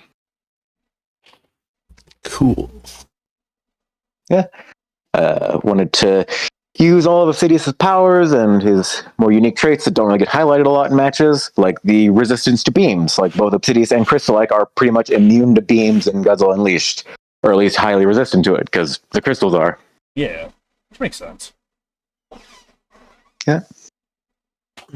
And I was writing this with the idea that it may be the Visitor's debut match, so that's why I do kind of like put more focus on him than I probably would have if I were to write it nowadays, because this is very much Obsidious's match. Yeah. But like I was thinking this might be Visitor's debut, so I don't want to like have it be that, and then he just sort of is a plot obstacle. Right. You didn't want to undercut him just in case it happened to be his debut. Yeah. You just do what I did with Gudon. Make it a compelling story for another character. 2020 me was the dumbass, and he could not have done that. That requires a brain?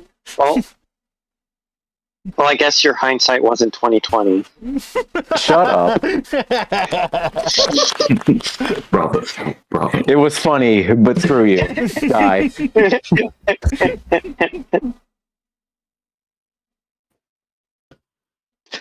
Anyway,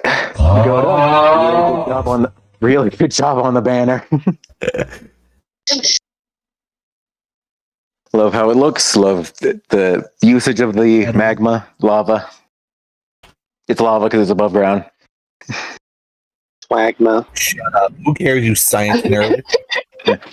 I do feel like it's a banner that shows its age a bit if you like start to zoom in. The of course, monster in this It's a dust cloud enhanced. Well, yeah, that was what prompted this. I was zooming into it. And I was like, oh, Obsidius kind of looks weird, like the way he's blending into the lava. I kind of, yeah, no, I'm kind of looking at it too. I see what I you see mean. it. It's like He's like cut sliced. halfway. Yeah. Way to go, Ditto. You made us analyze the banner. Well, I thought you were gonna say I made the banner. I was like, what are you talking about? No, I know Dakota made it. I'm not Bacon, or I'm not you who said Bacon made his own banner. Got me. Oh, gosh. Anyway. Oh, go ahead. Oh. I was gonna say, I think we're all done now. Yeah, well, I was just gonna like real quick go over my thoughts on 410 or 411. Yeah, real quick. Yeah, 410, real good match. Not a lot to say on it. Real simple, but it's fun. Some good action. Zeton T is real cool at the end. Looking forward to that. Banner for 410 is also epic. Anyway, 411. Really good. Love Harley's take on Heisei Godzilla and the characters and the human characters as well. Very well written. Feels like an excellent follow-up on Godzilla vs. Dagora Round 2. Very much enjoyed Godzilla's characterization and sort of his like rethinking on a lot of his life choices. And I also very much enjoyed Boxer Dan. He doesn't get to see very much characterization.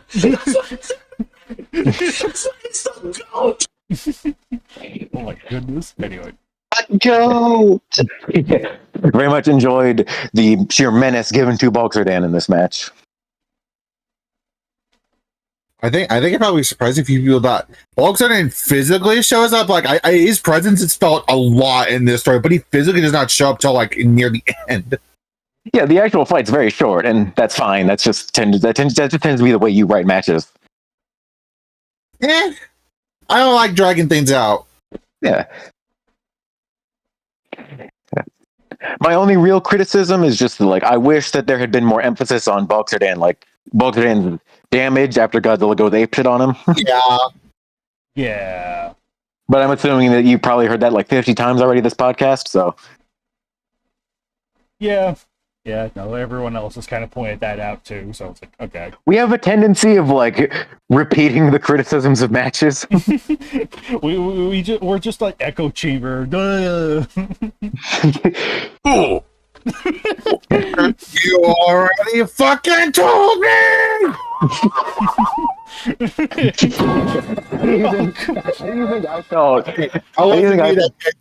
That wasn't me that did that. What do you think I felt after hearing this wasn't GVR's best for the third time while you guys were going over Visitor versus Obsidious? It's like, I get it already. At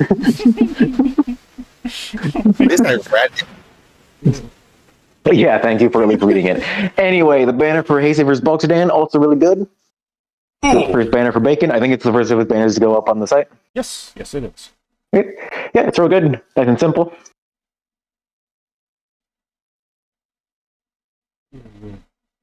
Alright.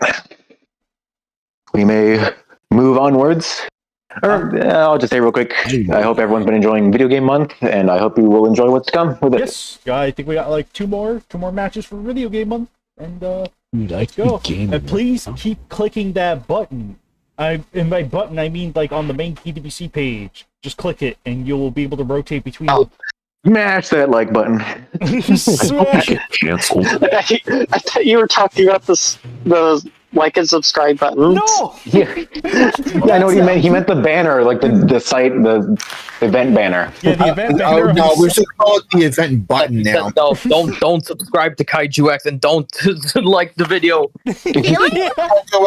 200 subs. Jesus Christ, who the fuck spoke? That was Godzilla fan 8889. Came out of nowhere. There are 10 people in this VC. I can't.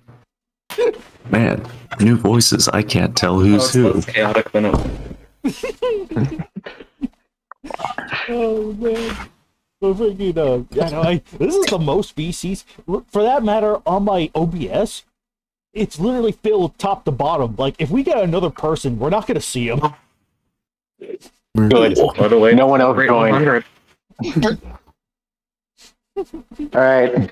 So we move onward to the KWCE. No. I'm going to mute now. No, What do you not mean, the no? KWCE, because there was actually a match that came out before the KWC that that my mind slipped to go over, but we're gonna go over it. Oh my god. The based audio. You what? Yeah, no, the based audio drama. Yeah, no. Oh, right. That. Oh, yes. I simply forgot. Get to the funny Fortnite already. Exactly. But no, go ahead. Talk about the audio drama. We'll get to Fortnite in a bit. That will be the We get there when we get there. People want. Fortnite is the game of the revolution. Oh no! That's Among Us. Among Us. Oh my gosh! Hey, we should all play Among Us, right, GBR? Oh yeah. Yeah, just like stop the podcast halfway through, start streaming Among Us. Oh my! Oh yeah, let's make GBR play it again. We thought we were gonna talk about matches, but this was all a trick. The last 2 hours, we were just luring you in, so you had to watch us play Among Us. As Kaiju X brain Oh melts. yeah. Okay, yeah, no. This is the audio drama. Audio drama, and then KWCE number 100. So, audio drama first. We'll start from the top. Godzilla fan, what'd you think of it? No, okay. You know what? I was gonna type it, but forget it. I opened the floodgates. Okay. Anyways, really good. Okay. Anyways, really good. I really like the I like the added sound effects, and I really like the part where Anger's roars so loud that it blows out the audio, and then after a while the broadcast.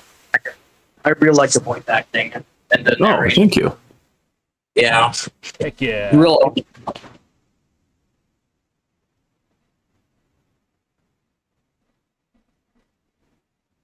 Yeah, but yeah, those are basically my thoughts on it. I also like the description of the action, all that. So yeah.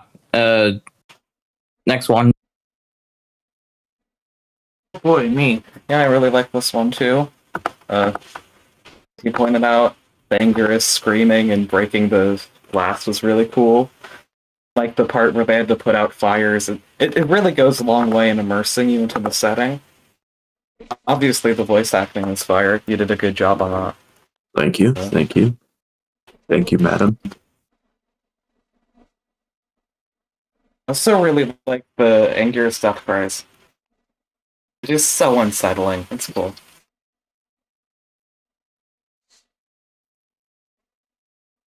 That's about it. Joe, did you listen to it? Joe. Ooh, ooh, ooh, ooh, ooh. Joe of Jungle. Joe, you could do it. I'm sorry I didn't listen to it. You didn't. How come you didn't listen to my voice? I forgot. You forgot. I forgot. Joe, you're lucky, are you? Because GBR is, I otherwise- assume, typing up his thoughts. Let's move on to Goater. hold on, Joe. Yeah. Since you're you, I'll forgive you. But anyone else, I'd kill them. Oh, I'm except sorry, Nakoda. guys.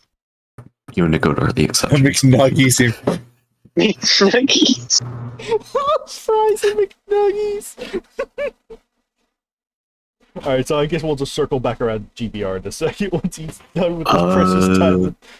Oh, bacon bits next. Yeah. Okay. Right. Or no, wouldn't Nagoda be next? No, because it's you, me, Nagoda, and Harley that are credited. Right. Technically, the last okay. ones. Fair. Okay, gotcha. Whoa. Dang. Yeah, this is really good. Makes like I like Raids Again, but if like I kind of wish this was now in the English cut of the movie. Oh. Because it added like a nice different perspective of that event. My favorite thing in it was very much Anguirus' roar knocking out like the transmission and like just cutting off the radio. Very good, makes it feel surreal and that you're right there in it. It's got a good performance. I think that the music as well goes in. The banner looks really good. Just overall, a really good audio drama that I hope to see more of sometime. Yes. Thank you, my good man. Thank you. Cool. But yeah, Ditto, what'd you think of it?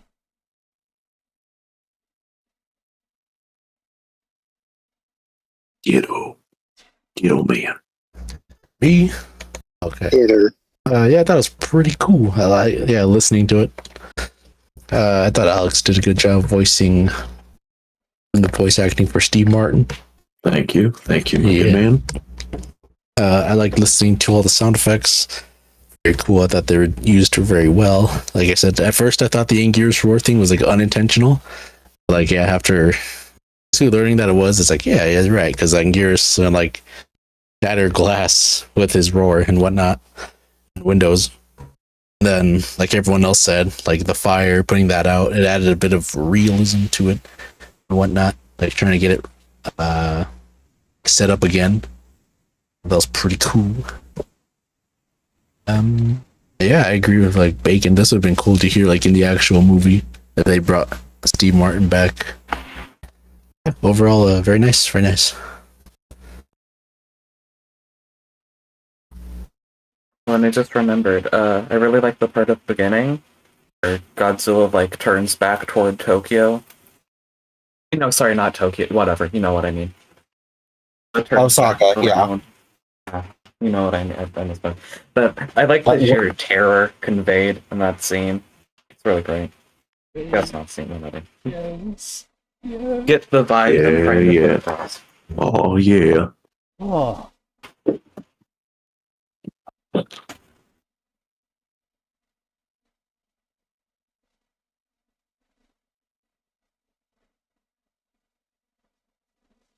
Oh, there you go. And then, like GVR says, Anguirus vs. Show Godzilla was excellent. Props to y'all. Alex did a fine job with the voice acting. The script was well written. Everything was edited very well. The ominous atmosphere is stellarly executed here. Put you right into the terror and the fear of a kaiju attack / battle carry. Something I feel that's not focused enough on in kaiju media. Agreed. Fully agreed. Yeah, no. Nice. Okay.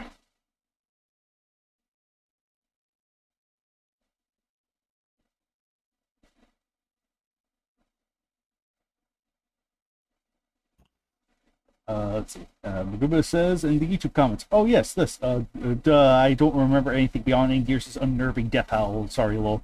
But it did remind me I still need to get back to be Hasty Godzilla vs. Show Anguirus, or a fight, or Universal Anguirus now. I don't know. I'm gonna be that guy who's annoying the label, which is the skin of the Universal Kaiju he's using, even though most of them doesn't matter, right? I mean, it doesn't strictly matter, but it's still kind of, if you want to specify Showa, then feel free. Then specify Showa. That's fine. Good. Kaiju actually didn't say the annoying word.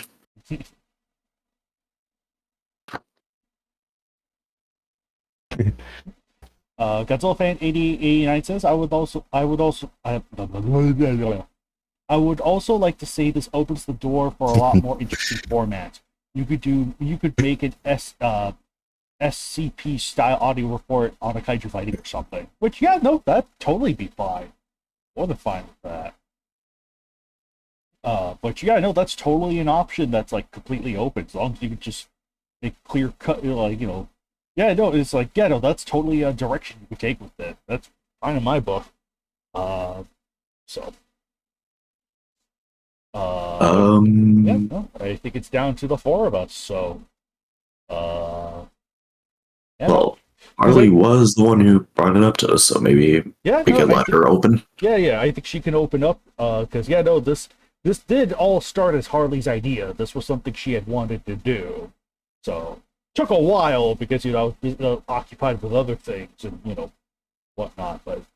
I think this was like a year and a half in the making, right? Roughly, yeah. I mean, really, it was just closer to, like, took me forever to finally get around to it. But now I finally got around to it, and yeah. Nice. So, yeah, no, Harley, if you want to open up, if you're available, then, yep.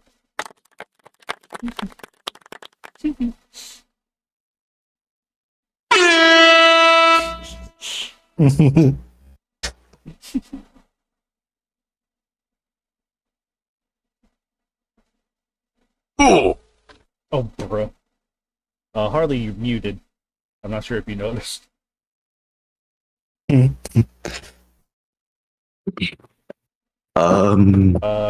that. Okay, she's well aware. Okay. Okay. Sorry. Understandable. Understandable. Okay. Yeah, Alex, go ahead. Yeah, I guess I can jump in. Let's see. Okay, mainly with how I was brought in, I remember. I think Harley sent it to you and me at the same time, right, Kaiju X? Like she wanted our feedback on it. Yeah. So it's script. She wrote it, but I know she didn't, I guess, write it exactly in the script format, which screenwriting was a class I took in my university days. So I figured offered to help her out in case we wanted to do a transcript with post, so people could just read it or instead of listen or whatever. So I kind of just typed it along, just kind of formatted everything. Didn't really rewrite it, with the exception of a few small things. Just again formatted it. Mm-hmm. And I remember just reading it out loud as I went along, and I think Harley just said, I want you to be the voice for this. Mm-hmm. I don't think it'd work with anyone else. Because, yeah, I remember, I think Kaiju X came on like slightly earlier, just saying, yeah, I'll edit it. And you guys, I think the biggest obstacle was just not knowing who to have voices or trying to find someone to voice Steve, until I just decided to randomly read along it. Yeah, no, I remember that. Yeah, you read it in the voice, and it was just like, yeah, no, not only was Harley on top of it, I was also like, you. That's the one. So, yeah, no, but Alex pretty much got this, like, no problem, which, you know what? I think the results speak for themselves on that one. Yeah, I think the four of us did an excellent job with this whole thing. Hell yeah, let's go.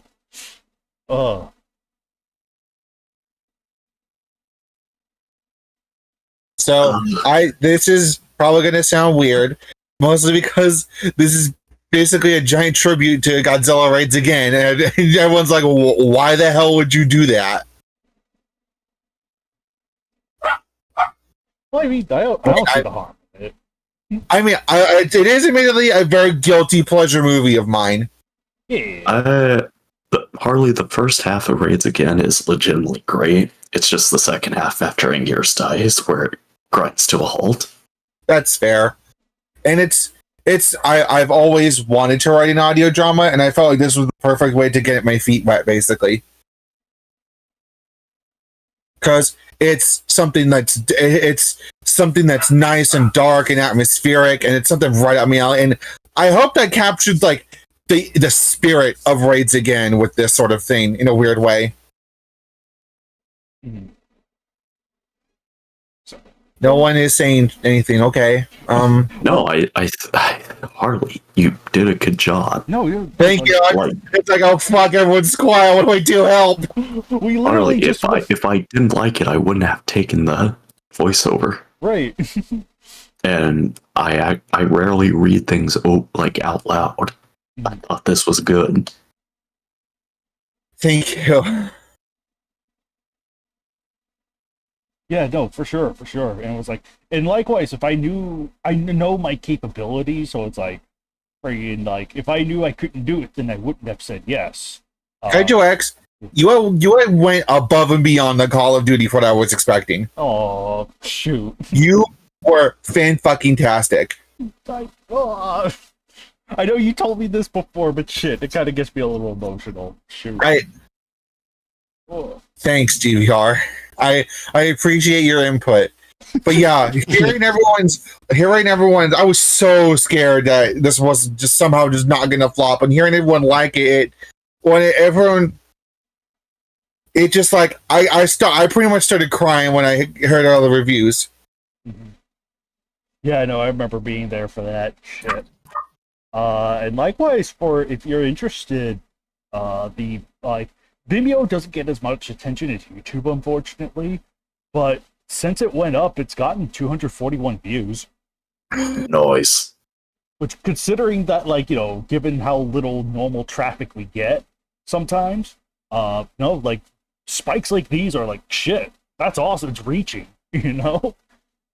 So it's like, hell yeah. People saw Godzilla versus Zangief and they're like, let's go!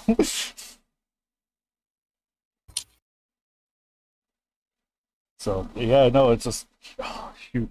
Yeah, no, yeah, like I said, long time ago, I did do, like, you know, Alex, Ditto, and a couple others were involved in the Godzilla anime abridged parody project, which that did help a lot in terms of familiarizing myself with the whole, like, you know, how to format things, how to make things sound nice, and just overall having the patience to make sure every detail is kind of accounted for.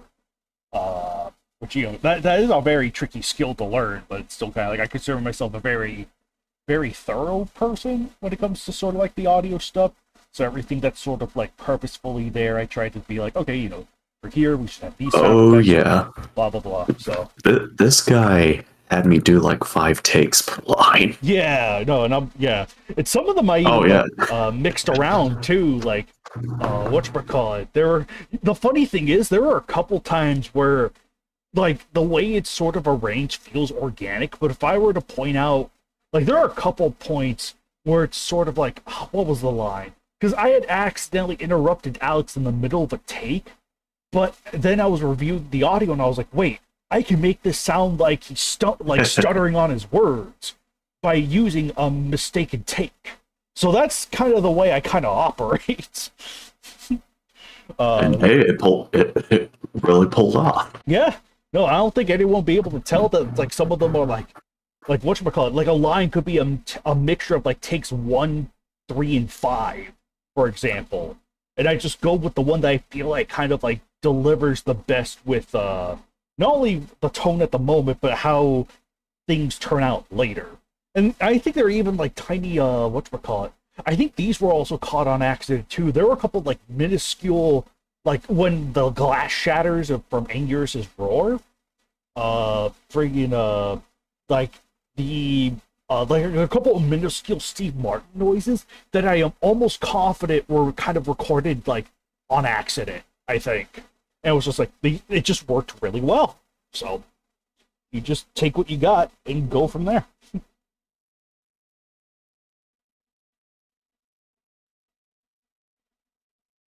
So yeah, no, friggin' so yeah, no, it's just like, yeah, no, friggin' editing, like, yeah, no, editing is sort of like a skill tree I'm developing, and I am actually, I know I said in my description of that video that it's like, oh, I might do it as an annual thing, but I actually am thinking I could probably make another one for later this year. Like, look forward to that when it's done. But friggin', yeah, no, hopefully I'll have another audio drama for later this year, too.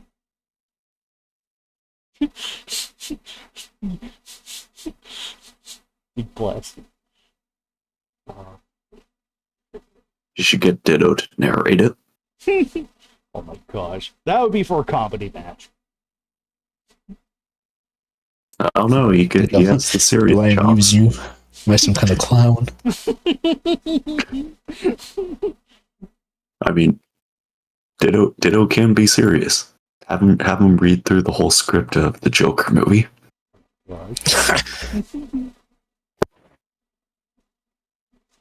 Ugh.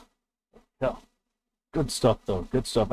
This was so much fun to make though. Like I think once we finally did get around to the recording stuff, once I knew that I was like, yes, I can finally tackle this project. It only took a month for me to complete from recording to editing.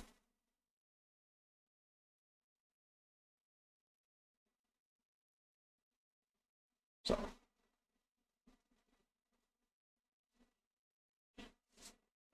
Pacific Pharmaceuticals commercial gone awry. That's Ditto's narration. Oh man. But yeah, freaking and Nagoda, if you want to because your your contributions are much more on the editing front with the actual visual element that I had in mind for it. So, but so like my part of the thing was Kaiju sent me a picture and said, "Make them move." Pretty much. I had to make them move. I had to figure out how to make the fires strobe sort of, so it looks like they're burning. Mm-hmm. And then what else was there? Oh yeah, and then you had to send me more pictures because the tails were cut off, and the one you sent me.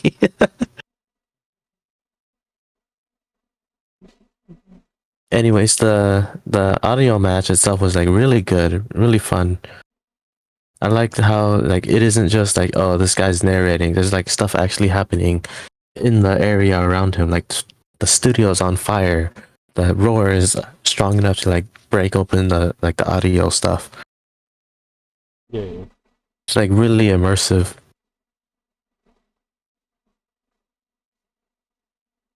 Ooh. Ooh.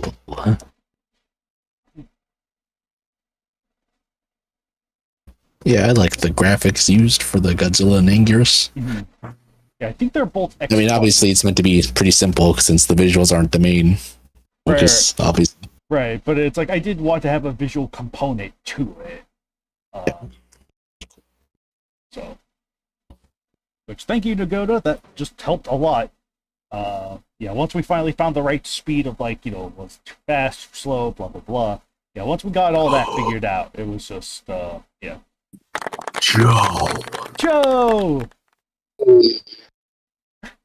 I listened to the audio match. Yay! It was actually funny that you just came in because we all just got done talking about it. So. Oh, that's too fucking bad. I really liked it. I really liked the somber tone to it, and it really makes me want more Godzilla things or just kaiju things in general that focus on the human aspect, a human's perspective as something like this happening, a monster is just destroying things, like Cloverfield.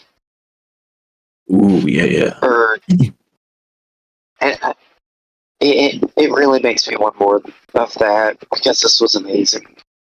Oh yeah. You had a fantastic performance, Alex. Thank you, sis. Thank you. There were times because I know how Alex's voice sounds because I've heard it for so long. There were times where it sounded like he was laughing. He was gonna laugh. That's funny. That's actually funny. The word Alex saying the words "Mr. President, there's been a second Godzilla" kept popping into my head because I'm so used to Alex's voice saying stupid shit. I mean, Mr. President, I there's would. been a second Godzilla. I mean, I would be laughing if I saw Godzilla set several people on fire. It was just fantastic. I loved the description of the fight. The descriptions of the fight from Steve Martin's perspective. It was fantastic. Oh man. I did love the part where everyone talked about when Anguirus roars and it cuts out the audio. That was amazing, and like it felt like you could tell what emotions Steve was going through. Like he's shocked. He's just in shock at what happened. That was fantastic. I loved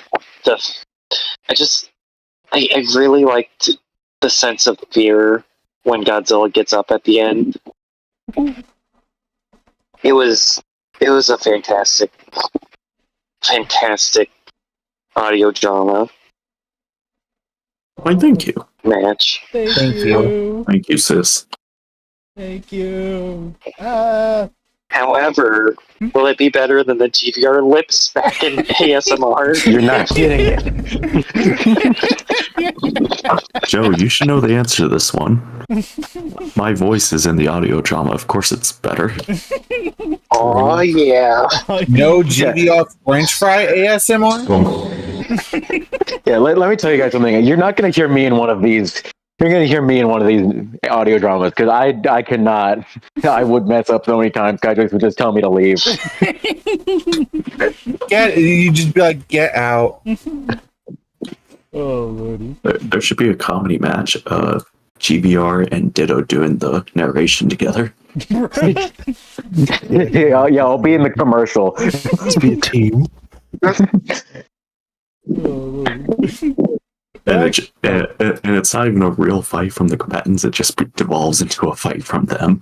Yeah. It's just a slap fight as you hear Kaiju in the background. Yeah.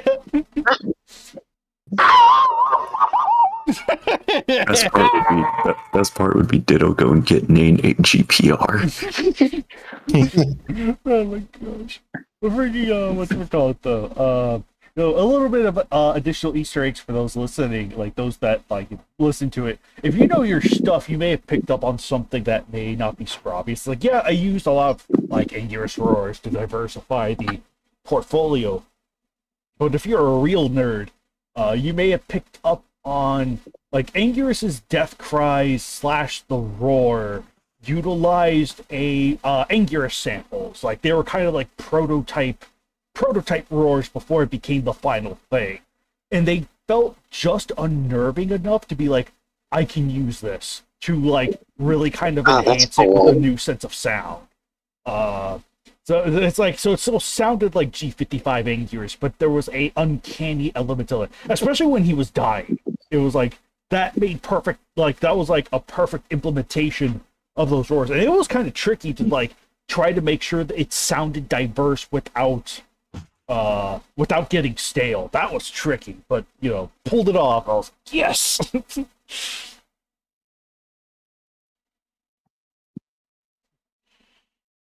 Shoot. But yeah, no, that was a like who else? Okay, no, that's right. Everyone else. Joe came in clutch, last minute, perfect, freaking perfect. Oh my gosh. No. I only killed GVR in the process. Base. I know, but yeah, I still have to give credit where credit's due. This would not have turned out this way without Harley, Alex, and Nagoda. This just, oh my gosh. This just would not have been the same if it was all just like completely me. Like I don't consider myself too much of an actor. Like I don't think I would ever get to acting too much. Like sure, I don't mind like filling in for like supplemental roles or like goofy, or if it's for like goofy stuff like Alex's older videos, which I was listening to the other day. I was like, oh my gosh, that's me. But freaking, I don't like goofy stuff, but freaking, when it comes to sort of serious acting, not really. It's more of like a side thing. Oh gosh, hopefully another multimedia for me will be out later this year, because this was just so much fun to do. Because I also just enjoy the challenging myself too, like collecting the resources and making sure everything like flows together, and just ultimately trying to come up with a really convincing way to present it. So this was just so much fun. I really do want to do another one for later in the year. So,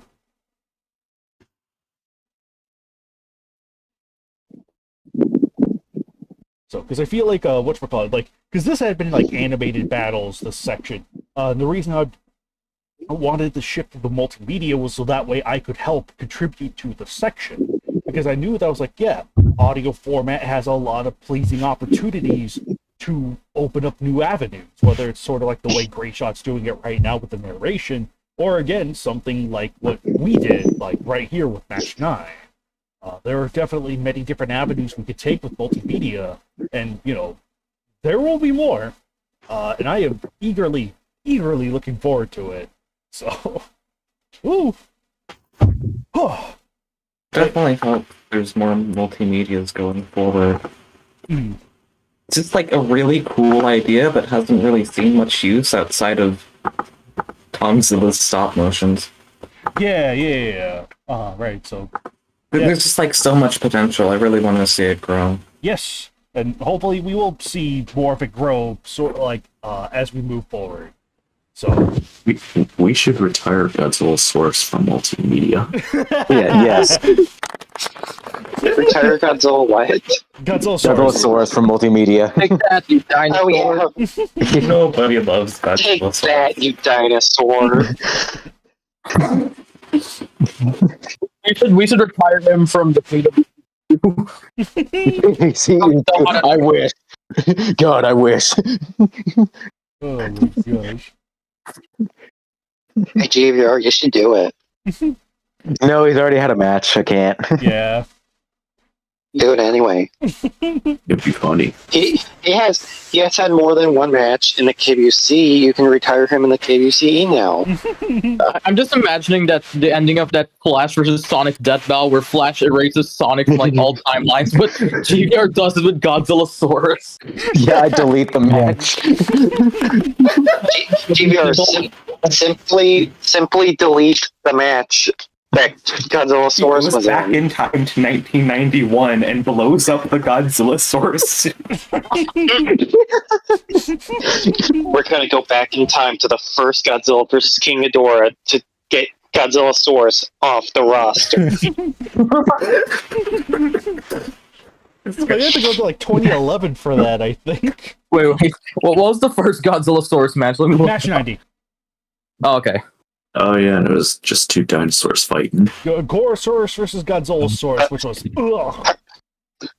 probably the worst match of the KBC.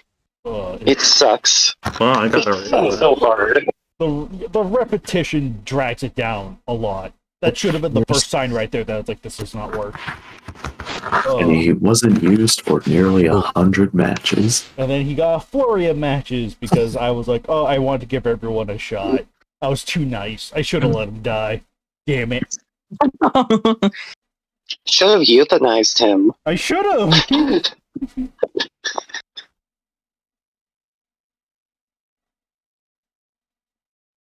Oh my gosh. But yeah, freaking I think that was all the KDBCs, and I'm glad we definitely had a lot of time to like warm up and whatnot. Dig blast all these memes. Before you go, we will be shifting gear. Question. Do you want to do match 101 since that just came out yesterday, or should we save that for another podcast? Yeah, let's do that first, because I have a feeling that Harley and Bacon are going to have a million things to say about the Fortnite. Okay. Shoot. I did not have a graph. Okay, hang on. Let me make something real quick for it. So nice. Just put the number 101 on there. Well, that's going to take me a minute, Alex. Hold on. Bruh. but yeah, freaking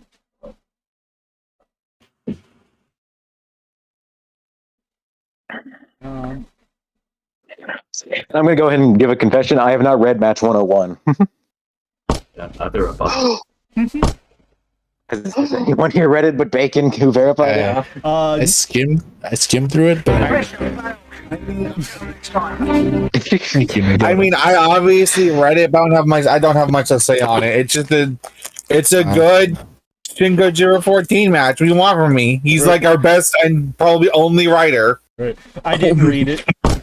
Aside from Ditto, like you, him, and Ditto are like the only two writers for us that aren't staff. Right. Yeah, no, I was like, Yeah, I true. wanted to get to it. I just like, it just kind of came up out of nowhere. I was like, oh, here it is. Oh, the podcast tomorrow. Yeah, I definitely wanted to dedicate, I say I want to dedicate my time reading it, and that's why I said for matches 97 to 99, I didn't get to it. So it's like, so yeah, no, I'll try, I will try, but freaking, yeah, no, it's just not going to be in the confines of this podcast. But hopefully there will be a comment later on that will, give my personal thoughts on that match. He's just mad people don't bring KWCs as much.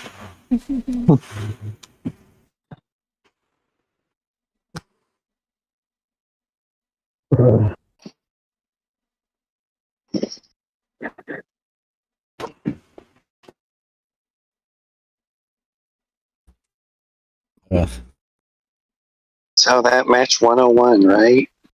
Yeah. Yeah, hey, I know Joe read it. Read it? Yeah, right. Reddit gold. Die, perish, be gone from the face of the earth. Yeah, that's what Joe's gonna be sounding like.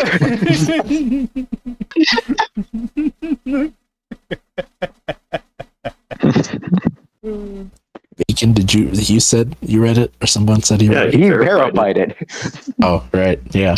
So, okay, mute him. Never mind. Ditto, your thoughts then, since you My dad said unmute, and then I realized that Get out. What's your thoughts? What are your thoughts on the match? Oh, okay.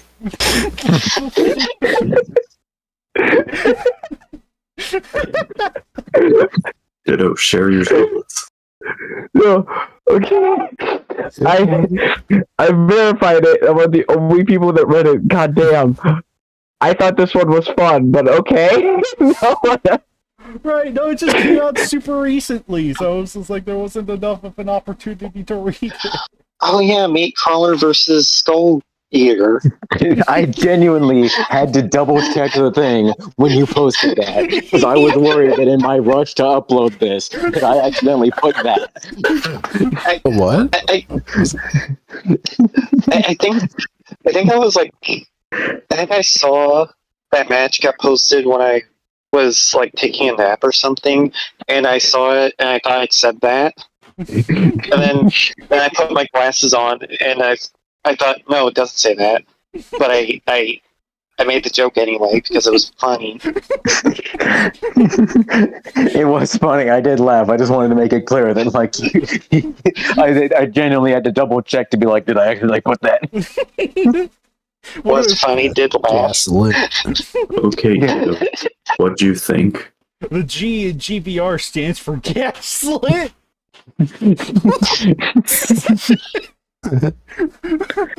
Go ahead. Okay, so Bacon finished? yes. Okay, so I think, yeah, like I said, I kind of just skimmed through it. Like, I read it, but then I was like, oh, Bacon jumped into the chat, and I got to speed read this, so I liked the start with the skull crawlers and how they're like mimicking the laughter of like all the dead crewmates. But I mean, ship dweller, whatever. Meat Eater is in the match. Yeah, skull crawlers vocalization, that was pretty cool. The meat eater, that was pretty neat. There's like a bit of a story going on, like your Jingo Jir is expanding on the character or the monster, which is neat. And then from there, it's like, yeah, the fight, Skullcrawler versus Meat Eater, they fight. And then I skimmed through it, and then it's like there's a whole section with Kong, which is neat. And like, yeah, it just goes on for like a long time, it seems, because with character stuff, which is neat. But like, I just skimmed through it. Overall, it's like Harley said, it's like a Shin Gojira match. It's pretty good, pretty solid. And, yeah. Dang it! I wish it did. Okay, so since we're talking about it now, and I'm pretty sure the actually, I don't know who needs to hear this. I don't know if it's the editor. I don't know if it's the writer. But I have to say something if we're covering this right now, because this has haunted me for the past like a day. Okay, so in this match, they use the Skullcrawler's binomial name given to it, which is Cranium Reptant. Right. He like italicized it. He knows to italicize binomial names, but the species name is capitalized. How do you know that? Then it's like Tyrannosaurus Rex is italicized, but just Tyrannosaurus isn't. Even though that's like not how that. But they should both be italicized if you italicize one of them. It's because the Skullcrawlers are Italian. Well, let me tell you something. This match was not edited. Whoa. Okay, so this is like Shin Gojira 14's fault. If you're listening to this, don't capitalize species names. I'm gonna have a stroke. Oh, I should do that to make Gojira have a stroke. No. Careful, you exposed your greatest weakness, and now we're going to use it against you. Okay, so basically, if you're gonna italicize the scientific name, italicize just like the first part with the genus too. That's alone. And don't. It's not like a person's last name. You don't italicize the. I mean, you don't capitalize the species name. Right. Okay. Yeah, that's my piece. Thank you for listening to my unhinged rant about something nobody cares. Okay, I'll do the opposite. Anyways. Thank you. Thank you, Well, Gojira. that just happened. I come from a family of nerds, okay? My mom's a biology teacher. I'm sure Soggy would agree with you if he was here. He isn't, is he? Soggy's gonna like come in here as soon as you say that. It would be pretty cool. Soggy. Soggy is cool. We should nail Gigan to a cross. Ultraman style. He's Jesus now. Let him nail Gigan to the fucking cross. Wait, how are you gonna get that nail through his claws? They're all made of metal. He has wrists. Let him nail Gigan to the fucking cross. We'll just do it with space titanium. No, Space titanium? You mean it comes from space? Sources that I made it the fuck up. We should also kill Unit Zero. Bro. Unit Zero is going to be like, fine, right. I'll do that myself. Unit Zero? More like Win Zero. So, we moving on. Look at me. Wait, who else hasn't gone yet? Goda.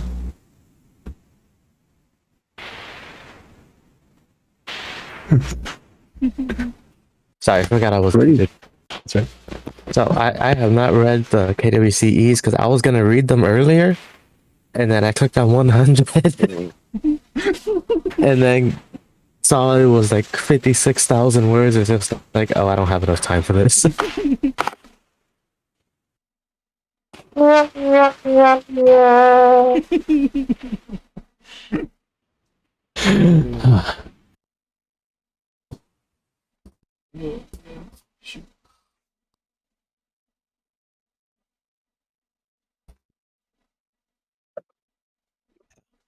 Match 100. I think. Yeah. We ready for match 100? No. Lay it on me, Bacon. All right. I'm pulling it up now. So, all right, you guys do your thing. Wait, hold on. The Godzilla fan left thought. Oh, right. Okay. Did you read that? Let me switch back. All right. Godzilla fan. Kaiju fan comes in right at the buzzer. Okay. All right. Okay. Godzilla fan says. Anyways, to keep this short, this was a neat, brutal tooth and claw fight. I also like the part with Kong at the end and the blending of the different King Kong stories. Oh yeah, the voice mimicry was creepy. I'm about to give Gigan species a binomial name. After that, so I can finally go back to being my class. Kaiju Fan Forever says, really fun match. Poor Ando. Right into the Tyrant Lizard King, or Queen in this case. Fun, brutal tooth and claw match. Like Kong's cameo, a short but impactful moment. My favorite part was when the Meat Eater checked out Anne. I adored moments like that. It showed that they aren't just a mindless creature. She has a personality. She was curious about the strange being in front of her. Kind of like when Nick was in face to face with Zilla, or when the protagonist of Reptilian beat Yongari and he, first time, had a moment of clarity in his mind-controlled state and notices humans for the first time. I know that those films aren't the most liked, but hopefully you get what I mean by these examples. Like, yeah, no, I get you. And then on the comic side, Maguma says, I like seeing some of Kong's older enemies encounter the Skullcrawlers, so this match was serviceable in that regard. I didn't pay much attention to Ant's subplot, admittedly. Also, I have no idea what the Meat Eater's other skin is, but it does not look like a T-Rex to me. What is the... Because Meat Eater has 2 skins listed on its thing. What's that second skin right there? Sorry, my parents forced me to watch America's Funniest Home Videos for a few minutes. I'm back. Was it funny? It is from Crazy. Wait, no, what's that second? Yeah, what is that second skin for Meat Eater there? What is that? I think it's from the book. Oh. Okay, yeah, the novelization. Okay, that makes sense. All right. Oh. Interesting. I'm gonna say that right quick and post it up for people who can't. Oh, cool. Yeah, no. Here's the Meat Eater as he appears in the novel. Did you say Meat Eater? Meat Eater. That's literally Joe. Joe. For fuck's sake, girl.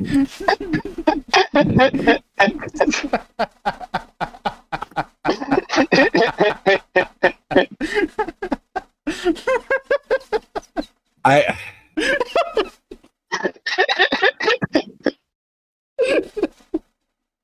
I'm gonna go back to watching America's Funniest Home Videos.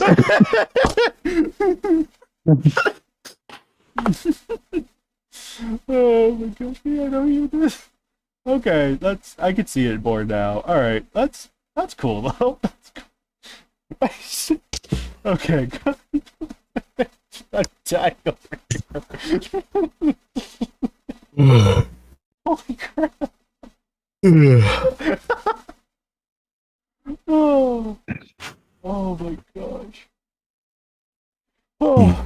All right. Yeah, no. Do we have anything else to say in regards to match 101, or are we good to go? No. Did you read Kaiju Fan Forever and Godzilla Fan 89's thoughts? Oh, right. I did. Oh, yeah, I did. Yeah, Okay. match 101. Yep. Yeah, got that covered. Okay. Oh, okay. Wait, yeah, no. You guys take it away with this one, because it's your, or at least as far as introducing it goes. Next up is match KWCE. Yes, GBR. That's the correct. KWCE match 100. Godzilla Legendary versus Mecha Strike Commander. One of the two. Yes. Mecha Team Leader. Mecha Strike Commander. Mecha Strike. God. It's in the banner. Oh yeah. Yes. Match 100, written by myself, Harley, and Bacon.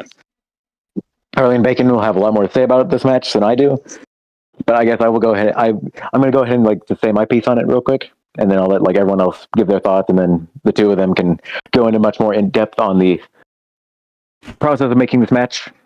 If that's all right with everyone. Yep, that's fine. Okay. Yeah.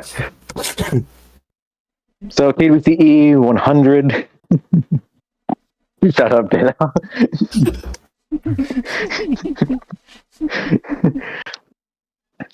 Yes, KWCE 100.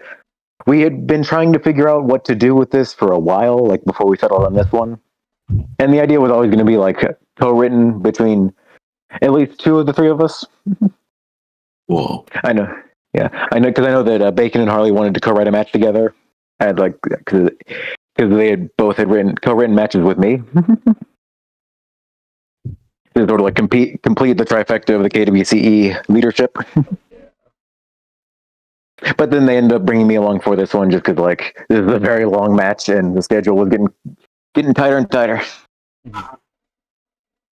Tighter and tighter. Yeah, I don't have a lot to say about this match other than like I'm very happy with it. I'm very happy with the parts I did write. I didn't write nearly as much as they did, but I did write like Vader versus Godzilla. I wrote the first and the last part of Godzilla versus the Mecha Strike Commander, and I just sort of like filled in some parts that weren't done yet during the final battle. Okay, sweet. Yeah. What I did do was the day that this was supposed to go up, I edited the entire thing, or almost the entire thing. So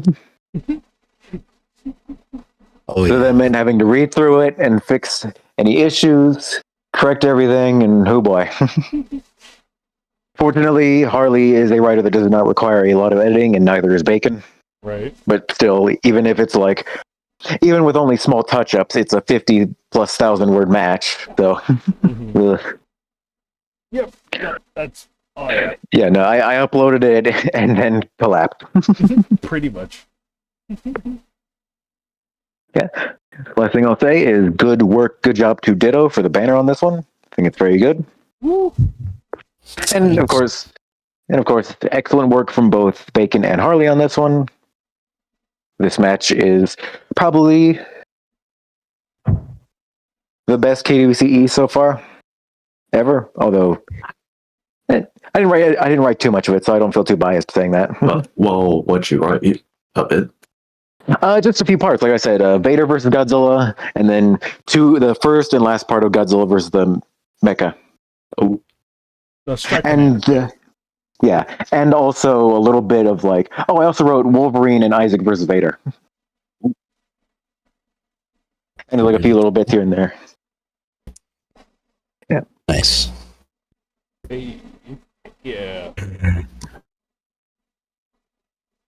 Right. With that, I leave the floor open to everyone else.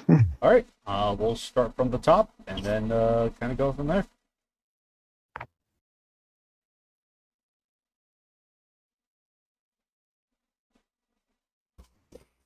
Okay, the music could start talking now ever since they opened their lips.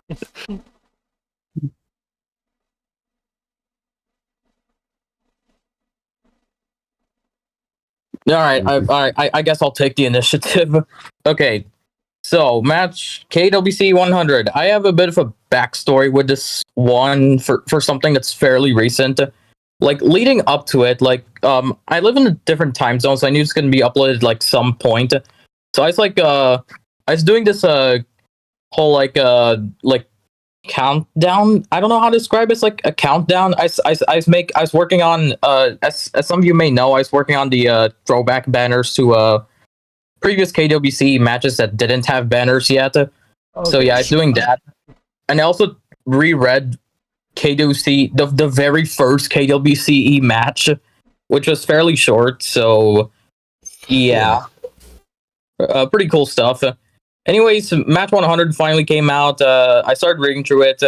I had to go somewhere, so I tried to read in the car, which might have not been the brightest idea.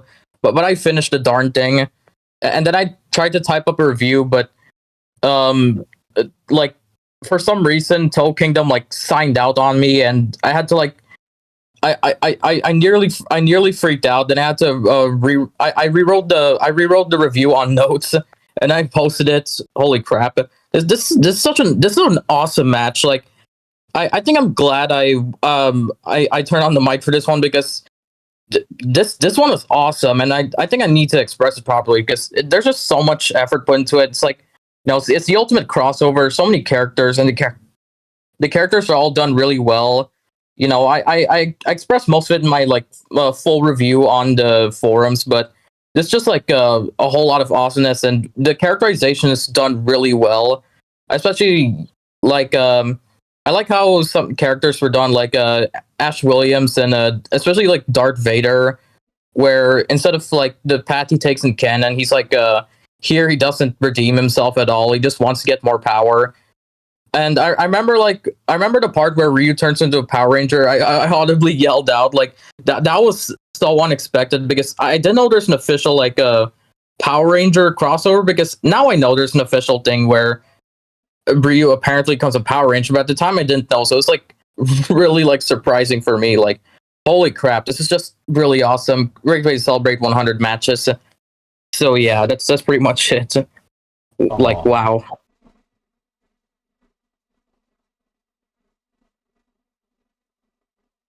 That's awesome. Yeah, that's basically it.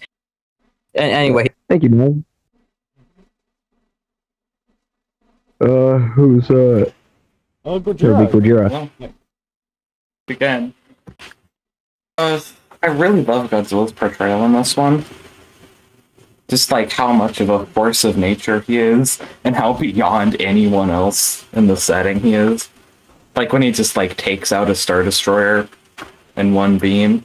That was a really well written part too. Visual. The characterization is great. For basically everyone. Yeah, for everyone. There's just like so many good character moments in this, I couldn't really even hope to name them all. Just overall, like a really great match. Sure, you guys can talk about it better than I can. So.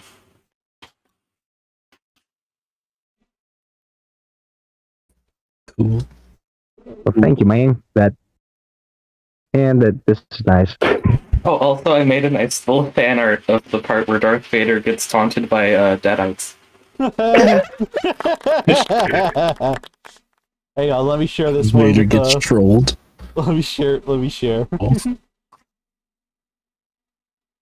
For everyone's viewing pleasure, this was the artwork that Gojira had put up. So this is the fan art of Match 100.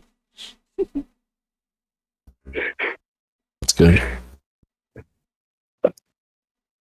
There it is, in all its beauty.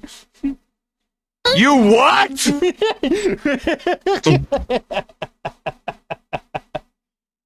The ultimate in your mom jokes. Oh my goodness. For friggin' So next would be Alex. Alex, yes. Yeah, this pretty much feels like if every child gathered all their action figures and create a story with it. And I think the line that encapsulates that is, I will gather the Super Dragon Balls, I will master the power of Red Lantern Ring, I will rid the Phoenix Force of Jean Grey's corpse. Said the 8-year-old playing with his action figures. And I mean that in the best possible way.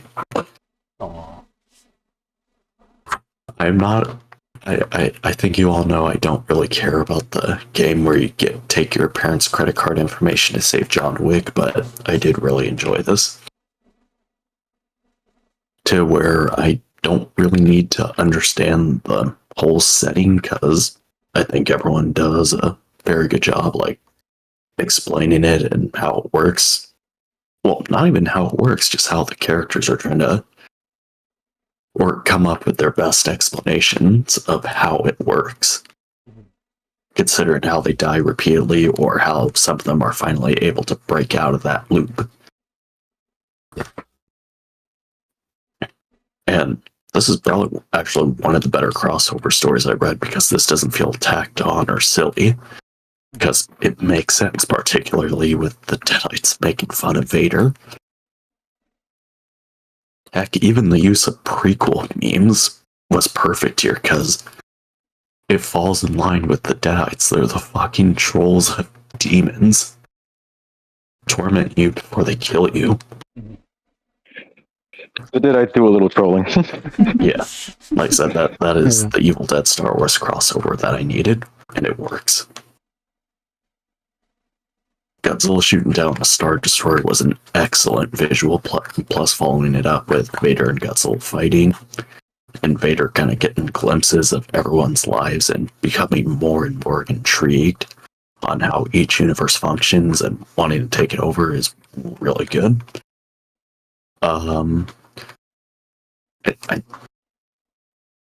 I think the most I think actually helped with this match was I think Bacon asked me, is there anything like with Chief giving someone like a pep talk, and I gave him the talk he gave to Fernando Esparza, I think it's Echo 216 or something from Halo Infinite, with the whole giving Isaac some words of encouragement.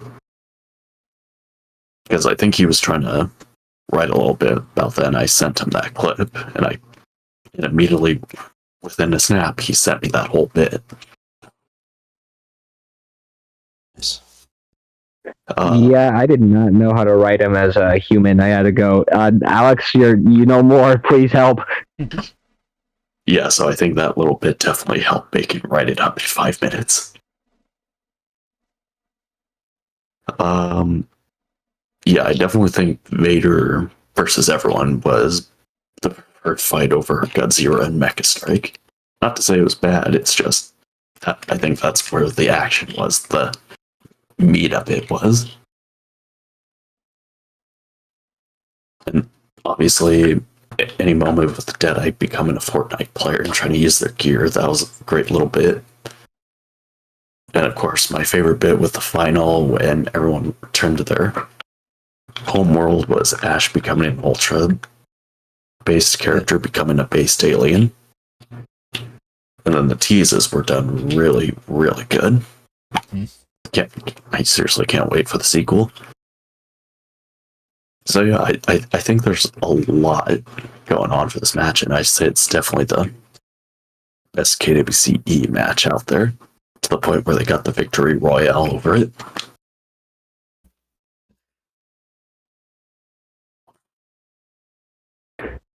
There are 100 players in the Fortnite lobby. It is match 100. We got the victory royale. I believe that this is prophecy.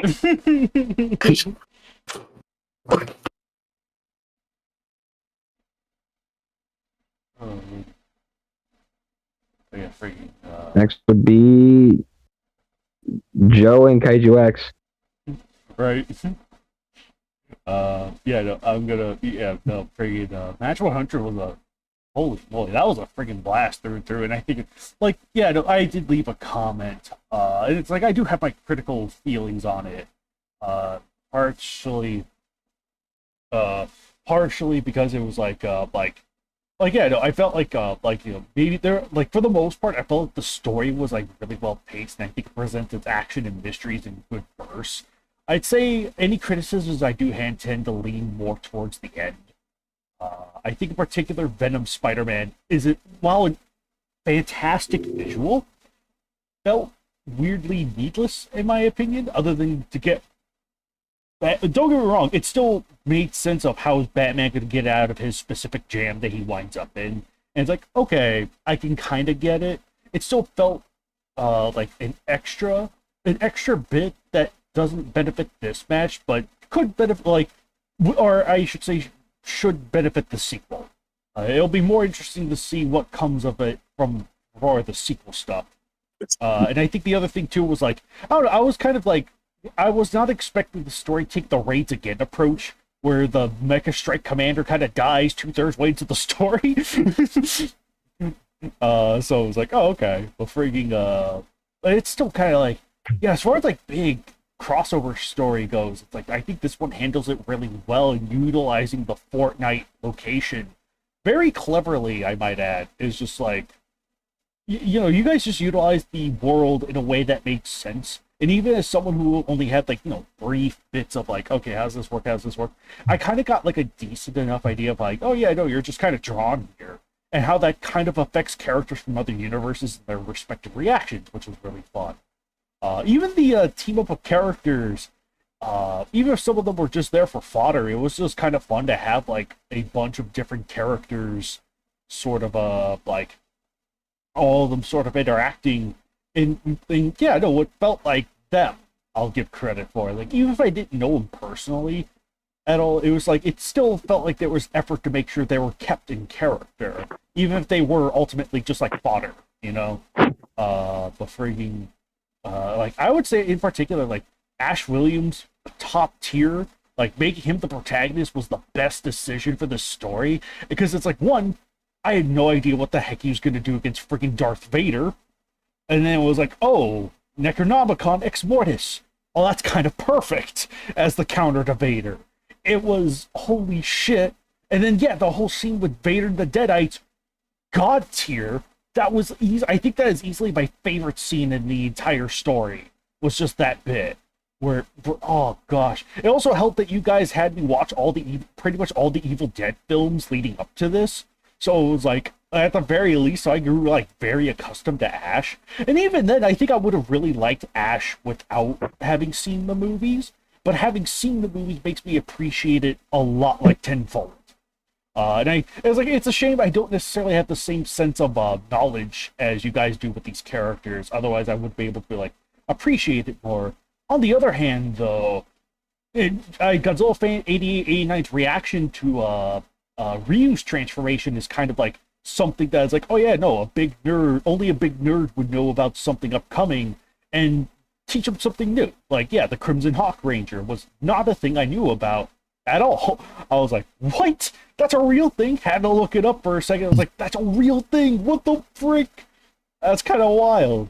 So yeah, no, that was just Bacon's a big nerd, so everything in this match is from like an official thing. Yeah, which is awesome, because it's like it is bringing these things together and utilizing them in really sort of like fun and weird ways that you wouldn't think would be coming, especially when it's like especially for people who are not as educated as like Bacon, for example. So it's like, yeah, no, that was wild. That was freaking wild. But yeah, freaking whatchamacallit though. That was yeah, and then yeah, Godzilla versus Darth Vader and that whole sequence, taking down the Star Destroyer and freaking fighting Vader was sick. It was like even though Vader was like the most imposing force narratively, it was still like the fact Godzilla was still above him. It was just so damn nice. I was like, yeah, granted that could be my Godzilla bias kicking in, but it was just like that. It just felt right. And then yeah, no, I kind of love the fact that Bulma is responsible for designing the Mecha Strike Commander. It actually makes way too much sense for her to do that. And like, if she built a mecha, it would be Mecha Strike Commander. That is totally her. So freaking. Oh man, that's just so freaking fun. Holy hell.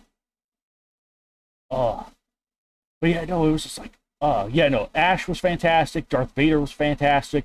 A lot of really solid characters. But again, I know I mentioned this in the like, you know, to them, but for me personally, I think the one character that actually got me by surprise was Isaac from Dead Space. Like even though I never got into Dead Space too heavily, like you could get the gist of the character's story from how he's portrayed here, and you do feel bad for him. And you know, it's like, you know, he has his issues, but then he's able to overcome it, which is fantastic. That's awesome, and I freaking love it.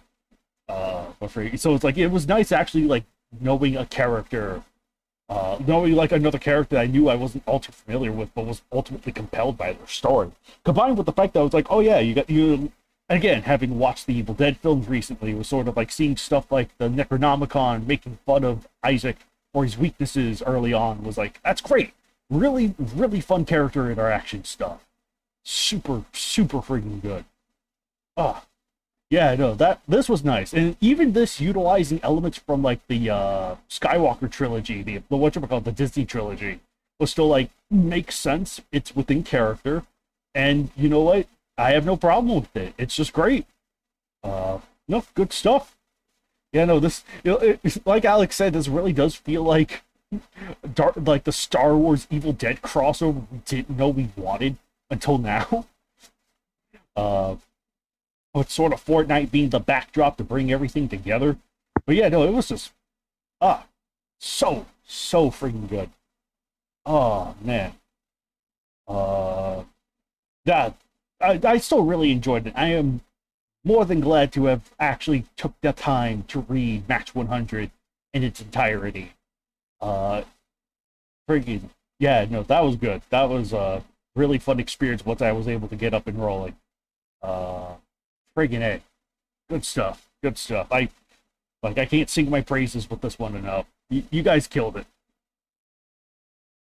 Aw. Oh. Is that all your thoughts? Oh, there's Itter and the Gooter. Yeah, no, I think Yeah, I was saying his thoughts though. right, no, I think if I have anything more I'll say them, but I'll yeah, no, Yeah, no, I think that's all my thoughts for now, but if I have any more I'll bring them up. Sounds good. Nagoda, if you had. He's reading it. Ah. Oh yeah, he was saying that earlier that he was reading it. Yeah, I'm not done reading it yet, so I don't really have much thoughts to give. It's good so far. Okay. Hey. Let's go. All right. Well then, in that case, Dodo. Yeah, it was really good. I enjoyed it.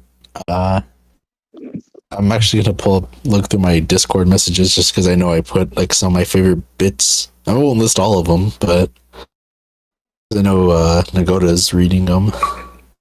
But see, it was cool. I don't care for spoilers. Oh, okay. I mean, I love the character interactions. They were all really good. I definitely think one of my favorite scenes off the top of my head was Isaac getting a pep talk from everyone. I did love Master Chief like giving him advice when he's like referencing the flood and how it's more or less like everyone has to fight zombies at some point. It's like, yeah, I love this. It's good. Yeah, I like the interaction with Ash and Bulma. That was funny. I would say I enjoyed the fight between Darth Vader and the squad as opposed to like Godzilla versus the Mecha Strike Commander. Like that, it was a good fight.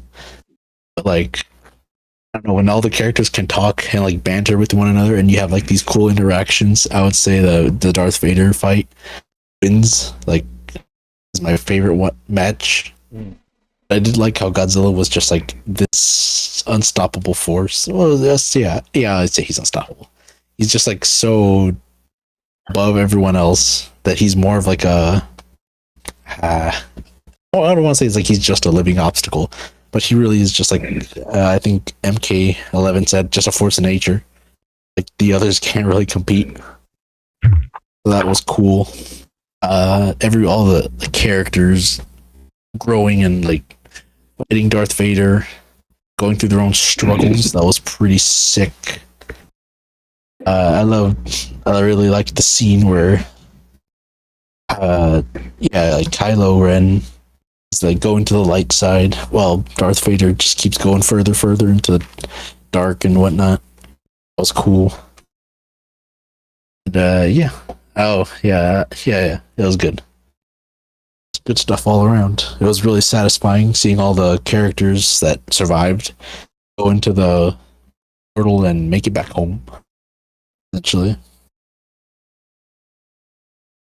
Yeah.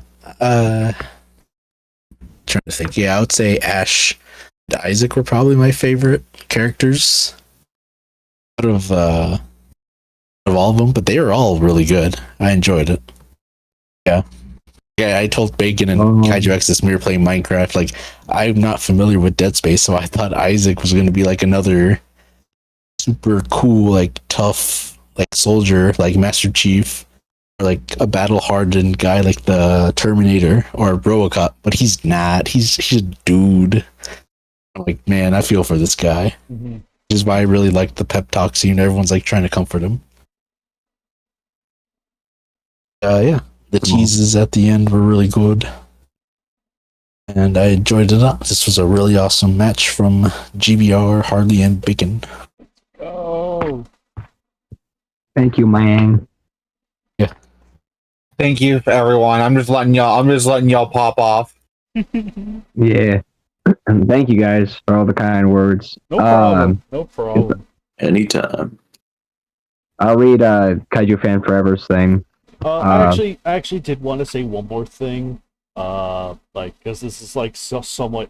I was trying to off to the side. I was experimenting on how to try and jump between, sort of like what the KDBC has with the chapter system. I was hoping to try and implement that for the on the forums, so a very similar format. But unfortunately, I don't think Toho Kingdom has the programs needed to pull that. Like, it uses a certain code, which Toho Kingdom has, but it's additional custom code in order to do that, which I don't think Toho Kingdom has.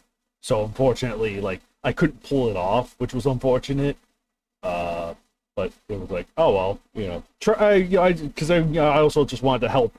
Sort of this was going to be a big match. It would be easier for everyone if you could just jump around the chapters and read them and get back to it. If you need to leave, just return to the chapter you're on, keep going from there. But oh well, there wasn't much I could really do, but I tried.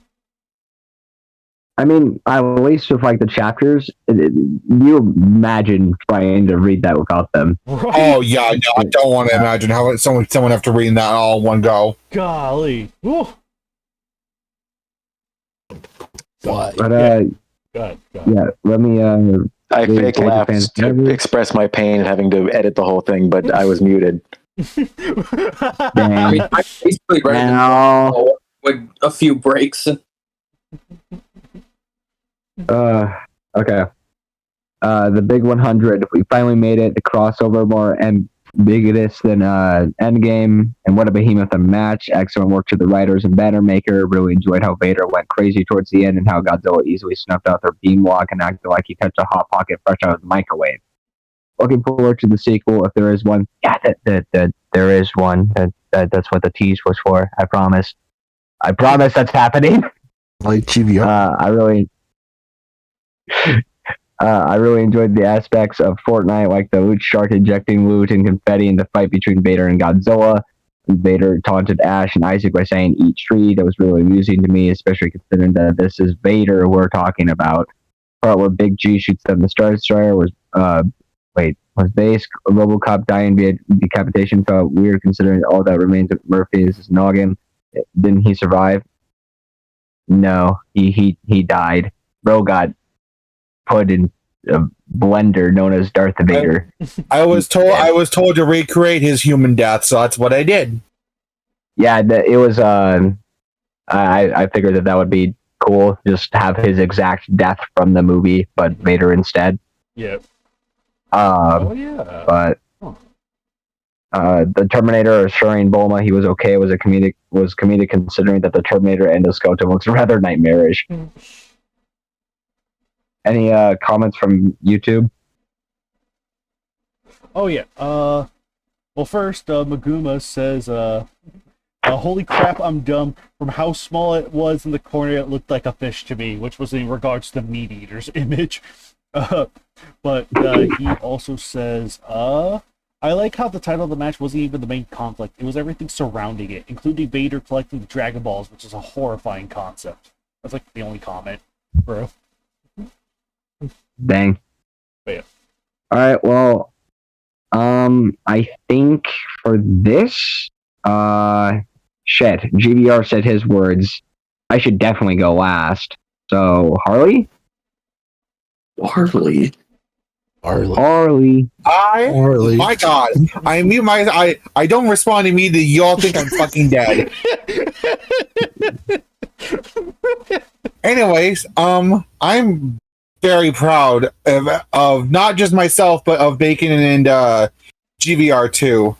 I think this is probably one of the best stuff I've ever written, and I'm very happy that it is my first ever collab with Bacon, that we managed to bang out something. So the first collab with GVR2, now that I think about it, the most banger KWC ever. I will say I am extremely proud of like all of the characters. I didn't even touch any of the kaiju stuff, like dead ass. I did not touch a single. I did not write a single bit of kaiju action.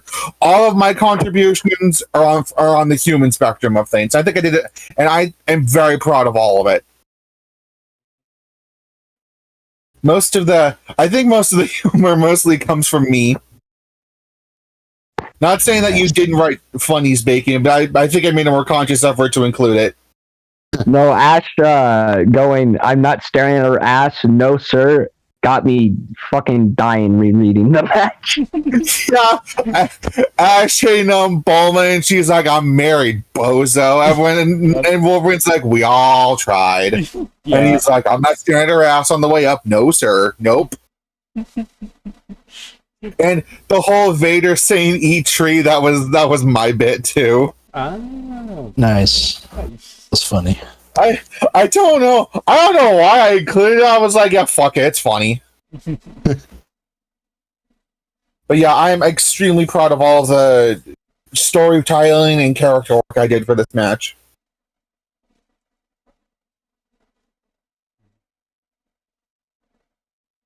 And I think that's. Oh shit. I mean, that's all I That's it? say about it. Really, what more can be said that y'all haven't already? Okay. Alright, yeah, that's fair. I'm just. Alright, here's the other. This next part's gonna be an hour long. I can't wait for this to be a full on movie.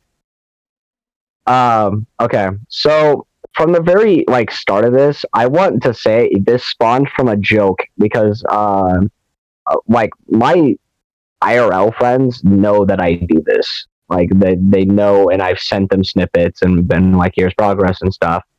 And I was at my friend's house, and he just goes, "Yeah, write Godzilla in Fortnite, you won't." And at the time, I was just like, "No, that's stupid. That's awful. How would that even work?" And then the joke turned into me looking up at my ceiling one night and going, "Fuck, that could work." God damn it. And the reason why I picked Godzilla was the actual theme of the combatants is PUBG versus Fortnite. And Godzilla had the Godzilla versus Kong crossover of PUBG. So, and I didn't really know what to do with Kong, even in the original idea, which I'll get to in a bit. Mecha Godzilla could have been interesting, but in order for that idea to work, I would have actually used Fortnite characters, and I don't want to do that. The beauty of Fortnite is that I could have Spider-Man hit the gritty while I'm being shot by Rick Sanchez 500 meters away. Yeah, the Fortnite original characters were not a part of this match until I one day suggested just like, what if the Deadites were the Fortnite people? And I only suggested that so that I could have them be brutally destroyed. Right. Yeah. That was a good way It to was the right choice. But yeah, so I picked Godzilla, and then the original idea, because at the time, there was a couple boss battles on the actual Battle Royale version of the game, where you could encounter Wolverine in the woods or Doctor Doom or Iron Man, just the different characters. And I was having to, before they were really implemented though, the original idea was just Kratos fighting off a group of characters. And the only ones that made it to the present draft were Wolverine, Master Chief, Ryu, Batman, and Snake Eyes. That was the only ones that were always going to be in the story. But I ended up, Rey was originally in that version too, but I replaced her with Kylo Ren. And in the original draft, just like in the newer one, I wanted to implement some items somehow. And in that version, I had Rey pick up Ymir, and someone else was going to be covered in venom, but I didn't know how to go with at the time. Master Chief, Wolverine, and Batman were all considered, and as in the final version, Batman was the one I went with. But I wanted that like change because on the narrative side, it's surprising, but it's also like that's in the game. Oh.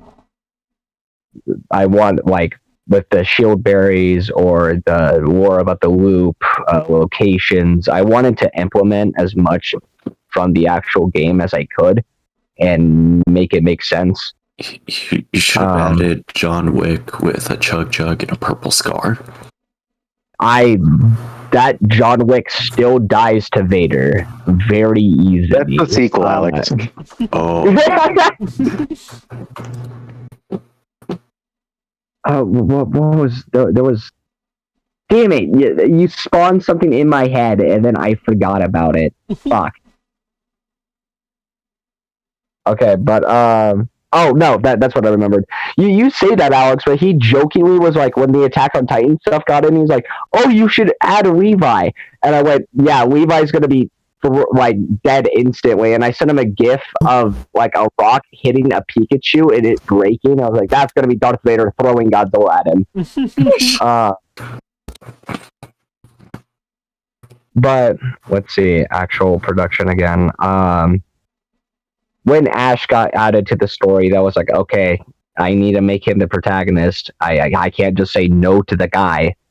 That would be insane. And that was that really helped when planning the story with Harley. Was that just Ash really like finited the cast and like the direction that I wanted to go in.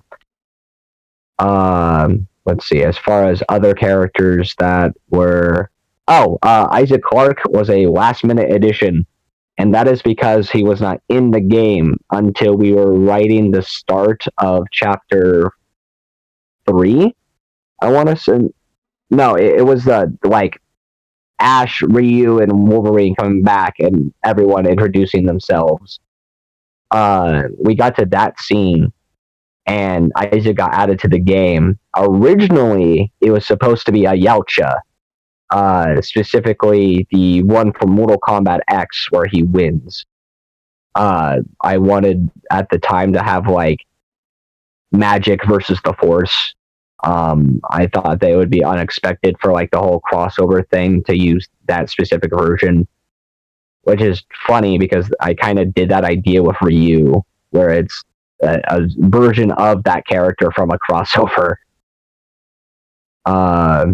But yeah, Isaac was the right choice to go with, and yeah, that's why he was such a late addition, was he wasn't in the game until we were writing the damn thing. I will say, I'm sorry, I don't mean to cut you off, but like two of my favorite things was just personally writing all of Ben versus Vader, because I just pretty much turned it into a miniature Star Wars movie every time it happened. You know what? That's fair. You did do that. And I just really enjoyed the scene where like Vader breaks Ben's like old crossguard lightsaber and through the Force calls for help for Rey, and she answers. Yeah, that actually helps with what I was going to go into, because the like Rey getting Mjolnir thing, I ended up just having Ben. We ended up having Ben replicate the scene in Rise of Skywalker where he pulls the other lightsaber out through his connection with Rey. I'm very happy with how we wrote Ben's arc. Really, everyone, I'm pretty happy with how we wrote them in character. Really, the only one that was like barely familiar with was Snake Eyes. And the reason why he was guaranteed into the story was because this was also based off the Batman Fortnite comic books, where like I basically took the plot of that and had guest characters instead of Fortnite originals. Just a group of people trying to get home. Yeah. Let's see. I also when I could tried to add a bit of like poignancy and levity to everything, because like it's just blistering by. So I wanted every now and then for things to settle down and have like Isaac saving Ash, or Bulma just breaking down a bit in front of Batman. Yeah, those are fun like, oh character god, everyone's dead. Please don't die. trying to think of more because okay, so like GVR said, I'm a gigantic nerd, and when things are mentioned, they are very much very specific references. Like Batman and Wolverine being like, yeah, we fought Godzilla one time, it did not go well. Or what was Vader seeing the alternate versions of himself. One was from Impotence, which is like each story was an AU to the original Star Wars trilogy. And the one we picked was the New Hope alternate timeline, where Vader is redeemed and is in white armor. That was a timeline that he saw. He saw Anakin never turning to the dark side. Revenge of the Sith, PS2 and Xbox 360's games alternate ending, where when Darth Vader kills Obi-Wan and the Emperor, takes over the Empire. Force Unleashed was one of them. The canceled Justice League versus Star Wars comic book, which would have been rad to see. And lastly but not least, Soul Calibur 4, with Darth Vader having Soul Calibur and Soul Edge. And when he sees the alternate versions of the other characters, it's the Batman Who Laughs, the X-Men Evolution Wolverine, Army Darkness meets Xena, trying to Brawlhalla for Master Chief,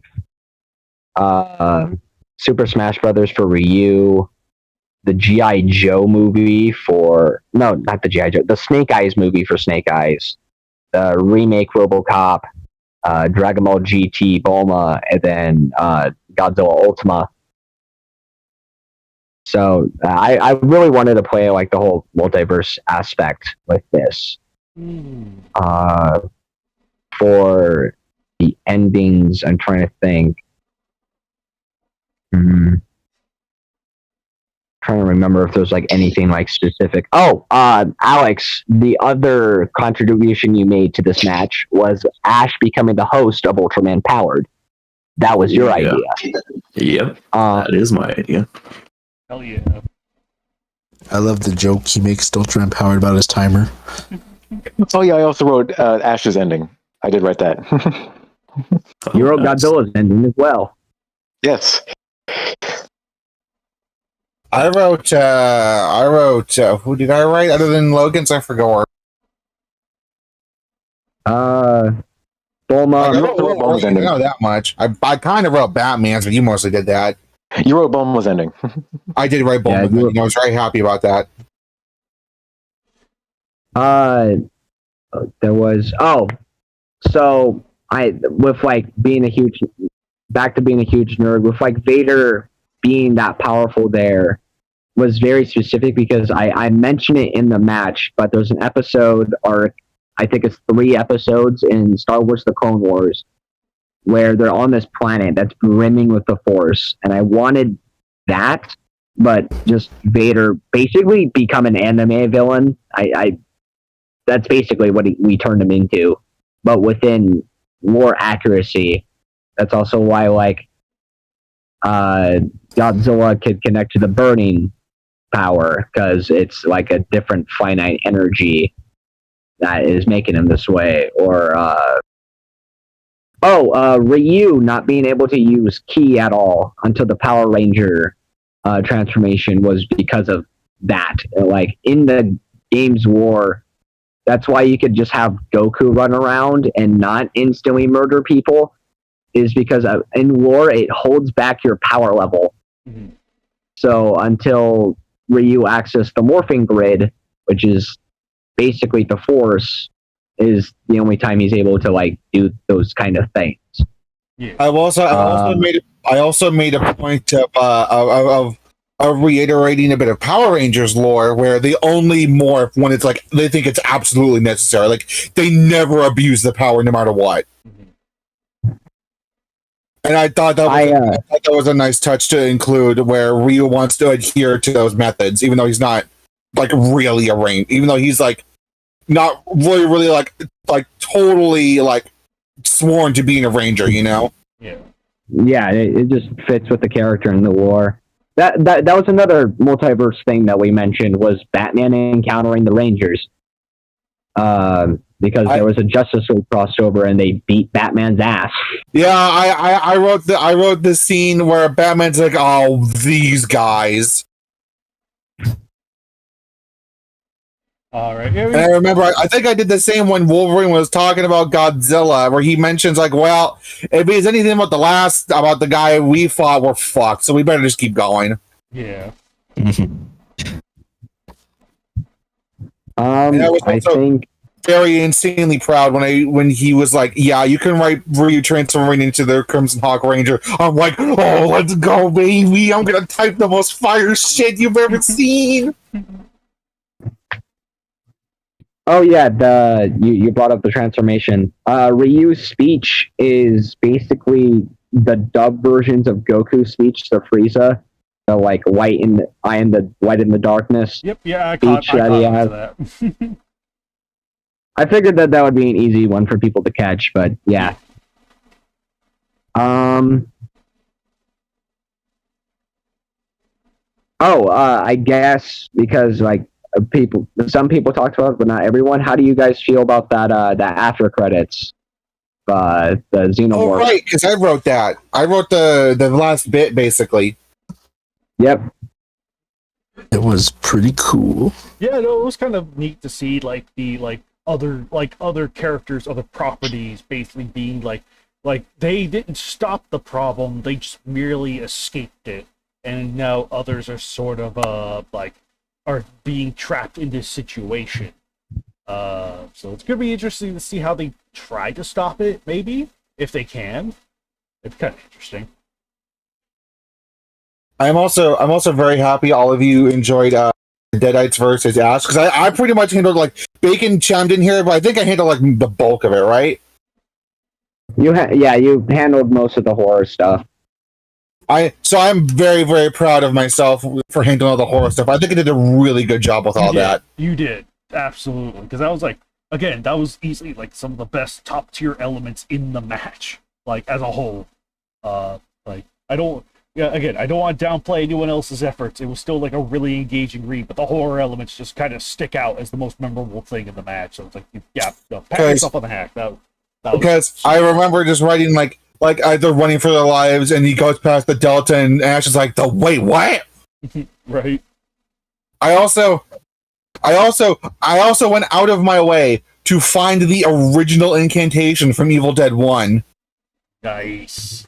Like I had to go out of my way to find the OG incantation, and that the bold text with a tape recorder. Yeah, I found a transcript of what was said, so I could accurately put that back in the cabin. Nice, awesome. And then the furniture and shit, laughing at Vader and mocking him. That was just straight up a homage to Evil Dead 2 scene. Yep. I'm also very proud of Vader just finally just like losing himself completely. He's like, "Oh, fuck this. Fuck you. I'm throwing the house. I'm smashing through the Delta." Oh gosh. No, that's You reminded me of Go ahead. Oh no, you go. I was gonna say no. It's just gushing over that scene because it was like it felt like Vader was freaking unstoppable. But then here's the freaking Necronomicon like kind of putting him in his place. I was almost kind of like, is Vader actually gonna like lose his mantle and the Necronomicon becomes the big threat? It was like, oh man, that was still freaking wild though. Holy crap, that was good. That was freaking good. The whole duel between Vader and Ben, where Ben gets Rey's lightsaber and all the ghosts cheer him on. I was so proud of that. I had literally put on a metal cover of Rey's theme so I could get the tone right. Nice. Hey. You guys reminded me of other stuff because the knowledge never ends with this. So Vader versus demonic Ash, where like the possessed Ash has powers. Those powers are taken from Evil Dead video games.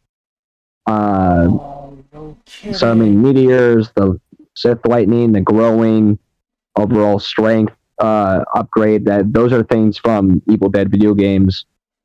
And then Vader having like lightning and fire was from Soul Calibur 4 because he could just do those kinds of things in that game. So it felt natural for like this realm is giving him powers that he normally wouldn't be able to access, but he is like the pinnacle of the dark side right now. Yeah. Oh wow. Yeah, there's a lot of trivia. And I do want to point out, I did include at the end Vader using the Sith lightning because he can do that. It just fucks with him. Like canonically, he is capable of using the Sith lightning. He just doesn't for obvious reasons. Yeah, kind of broken. That's why I wanted to have him do it because I just portray him as he's so far gone. He's willing to throw his own body on the line just to kill them. Mm-hmm. Also, I'm a bit sad. Nunya noticed when Ben did the whole I don't have the strength to do it. That Nunya realized I did a mirror of it with Batman. Oh, yeah. What Batman, he's like, he knows what he has to, and Ben's like, I know what I have to do, but I don't think I have the strength to do it. Where Batman is like, he knows what he has to do, but he does it, but he doesn't have the strength to do it because he's nearly dead. I thought that was a nice little mirror of the two. I did not catch that. Yeah. It's the little things that count. It's for you know me. For me, it's all those details that just enhance it. Sweet. Like they're just like Bulma like bawling her eyes out, and he's just like that scene where she's telling Ben, you come back, and then the look in his eyes reminds her of all those times Vegeta and Goku would get in a serious fight, and he goes, okay. Right. Like that look of he doesn't think he's coming back. Mm-hmm. I will say my favorite character to write in the whole thing was Vader. Vader and Ash. Those were my favorite ones to write throughout the entire process. Oh yeah.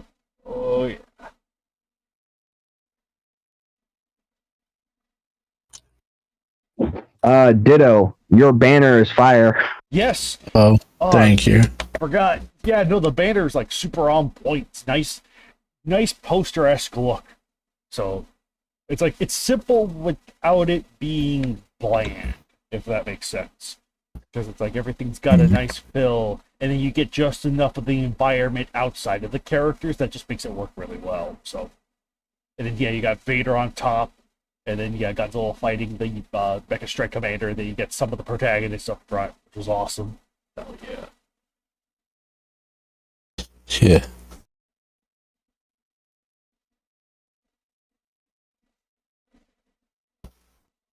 Oh, by the way, when Ryu's doing his shit as a Power Ranger, I actually looked up combo videos of Ryu's stuff from Battle for the Grid so I can make it accurate. Awesome. Yo. Like I just need to stress, we all pretty much poured a lot of research into making this as accurate as possible for everyone involved. Right. Yeah, it's crazy.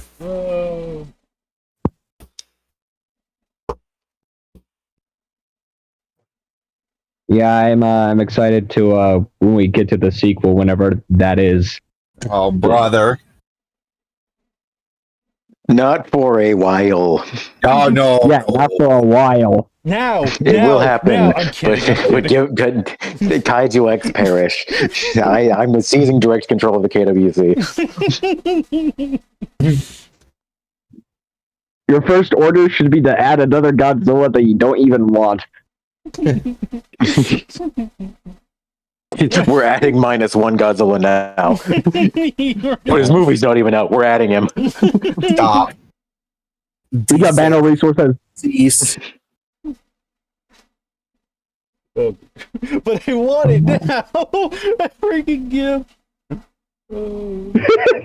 I want it now.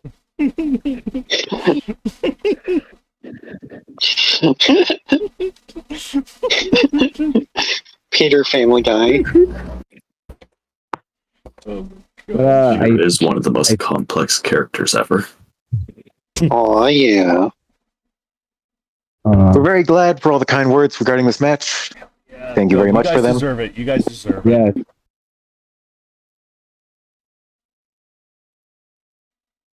Thank you. Yes, thank you guys. Very awesome. Now we have set unrealistic expectations from all of you. We'll always be disappointing again. We got you your favorite thing. Disappointment.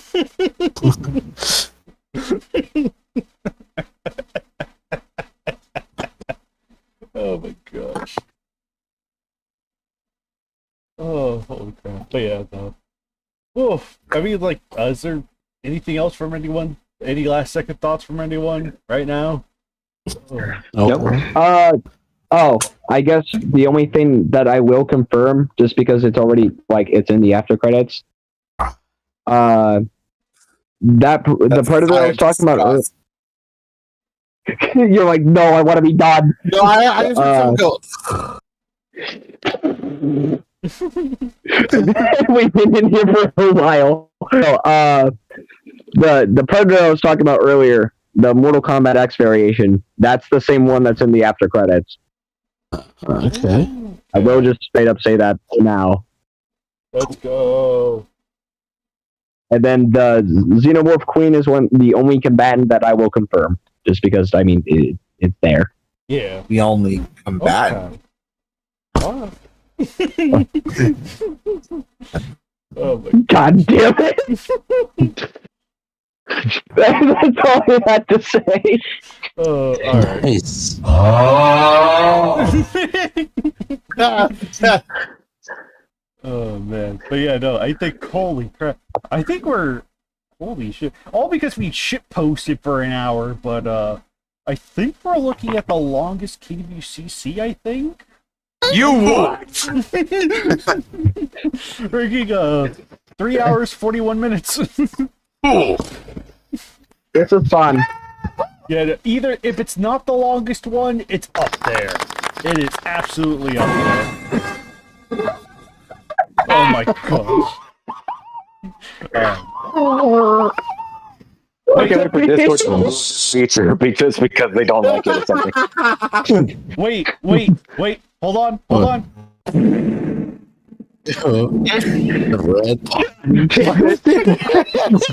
is this? Why? We need a George Bush sound effect. We already have one though. Yeah, but an actual one. Yeah, no, I think that is an actual one. I don't know what you're talking about. Oh my goodness. Man, no, this has been this month's KWCC. We'll see you guys. My son is here! I can't see him. Soggy? Wait, is Soggy actually here? No! Because the fucking Kirby sound clip, you fool! Oh my god, end the podcast. I'm leaving now. Bye. Oh shit, bye!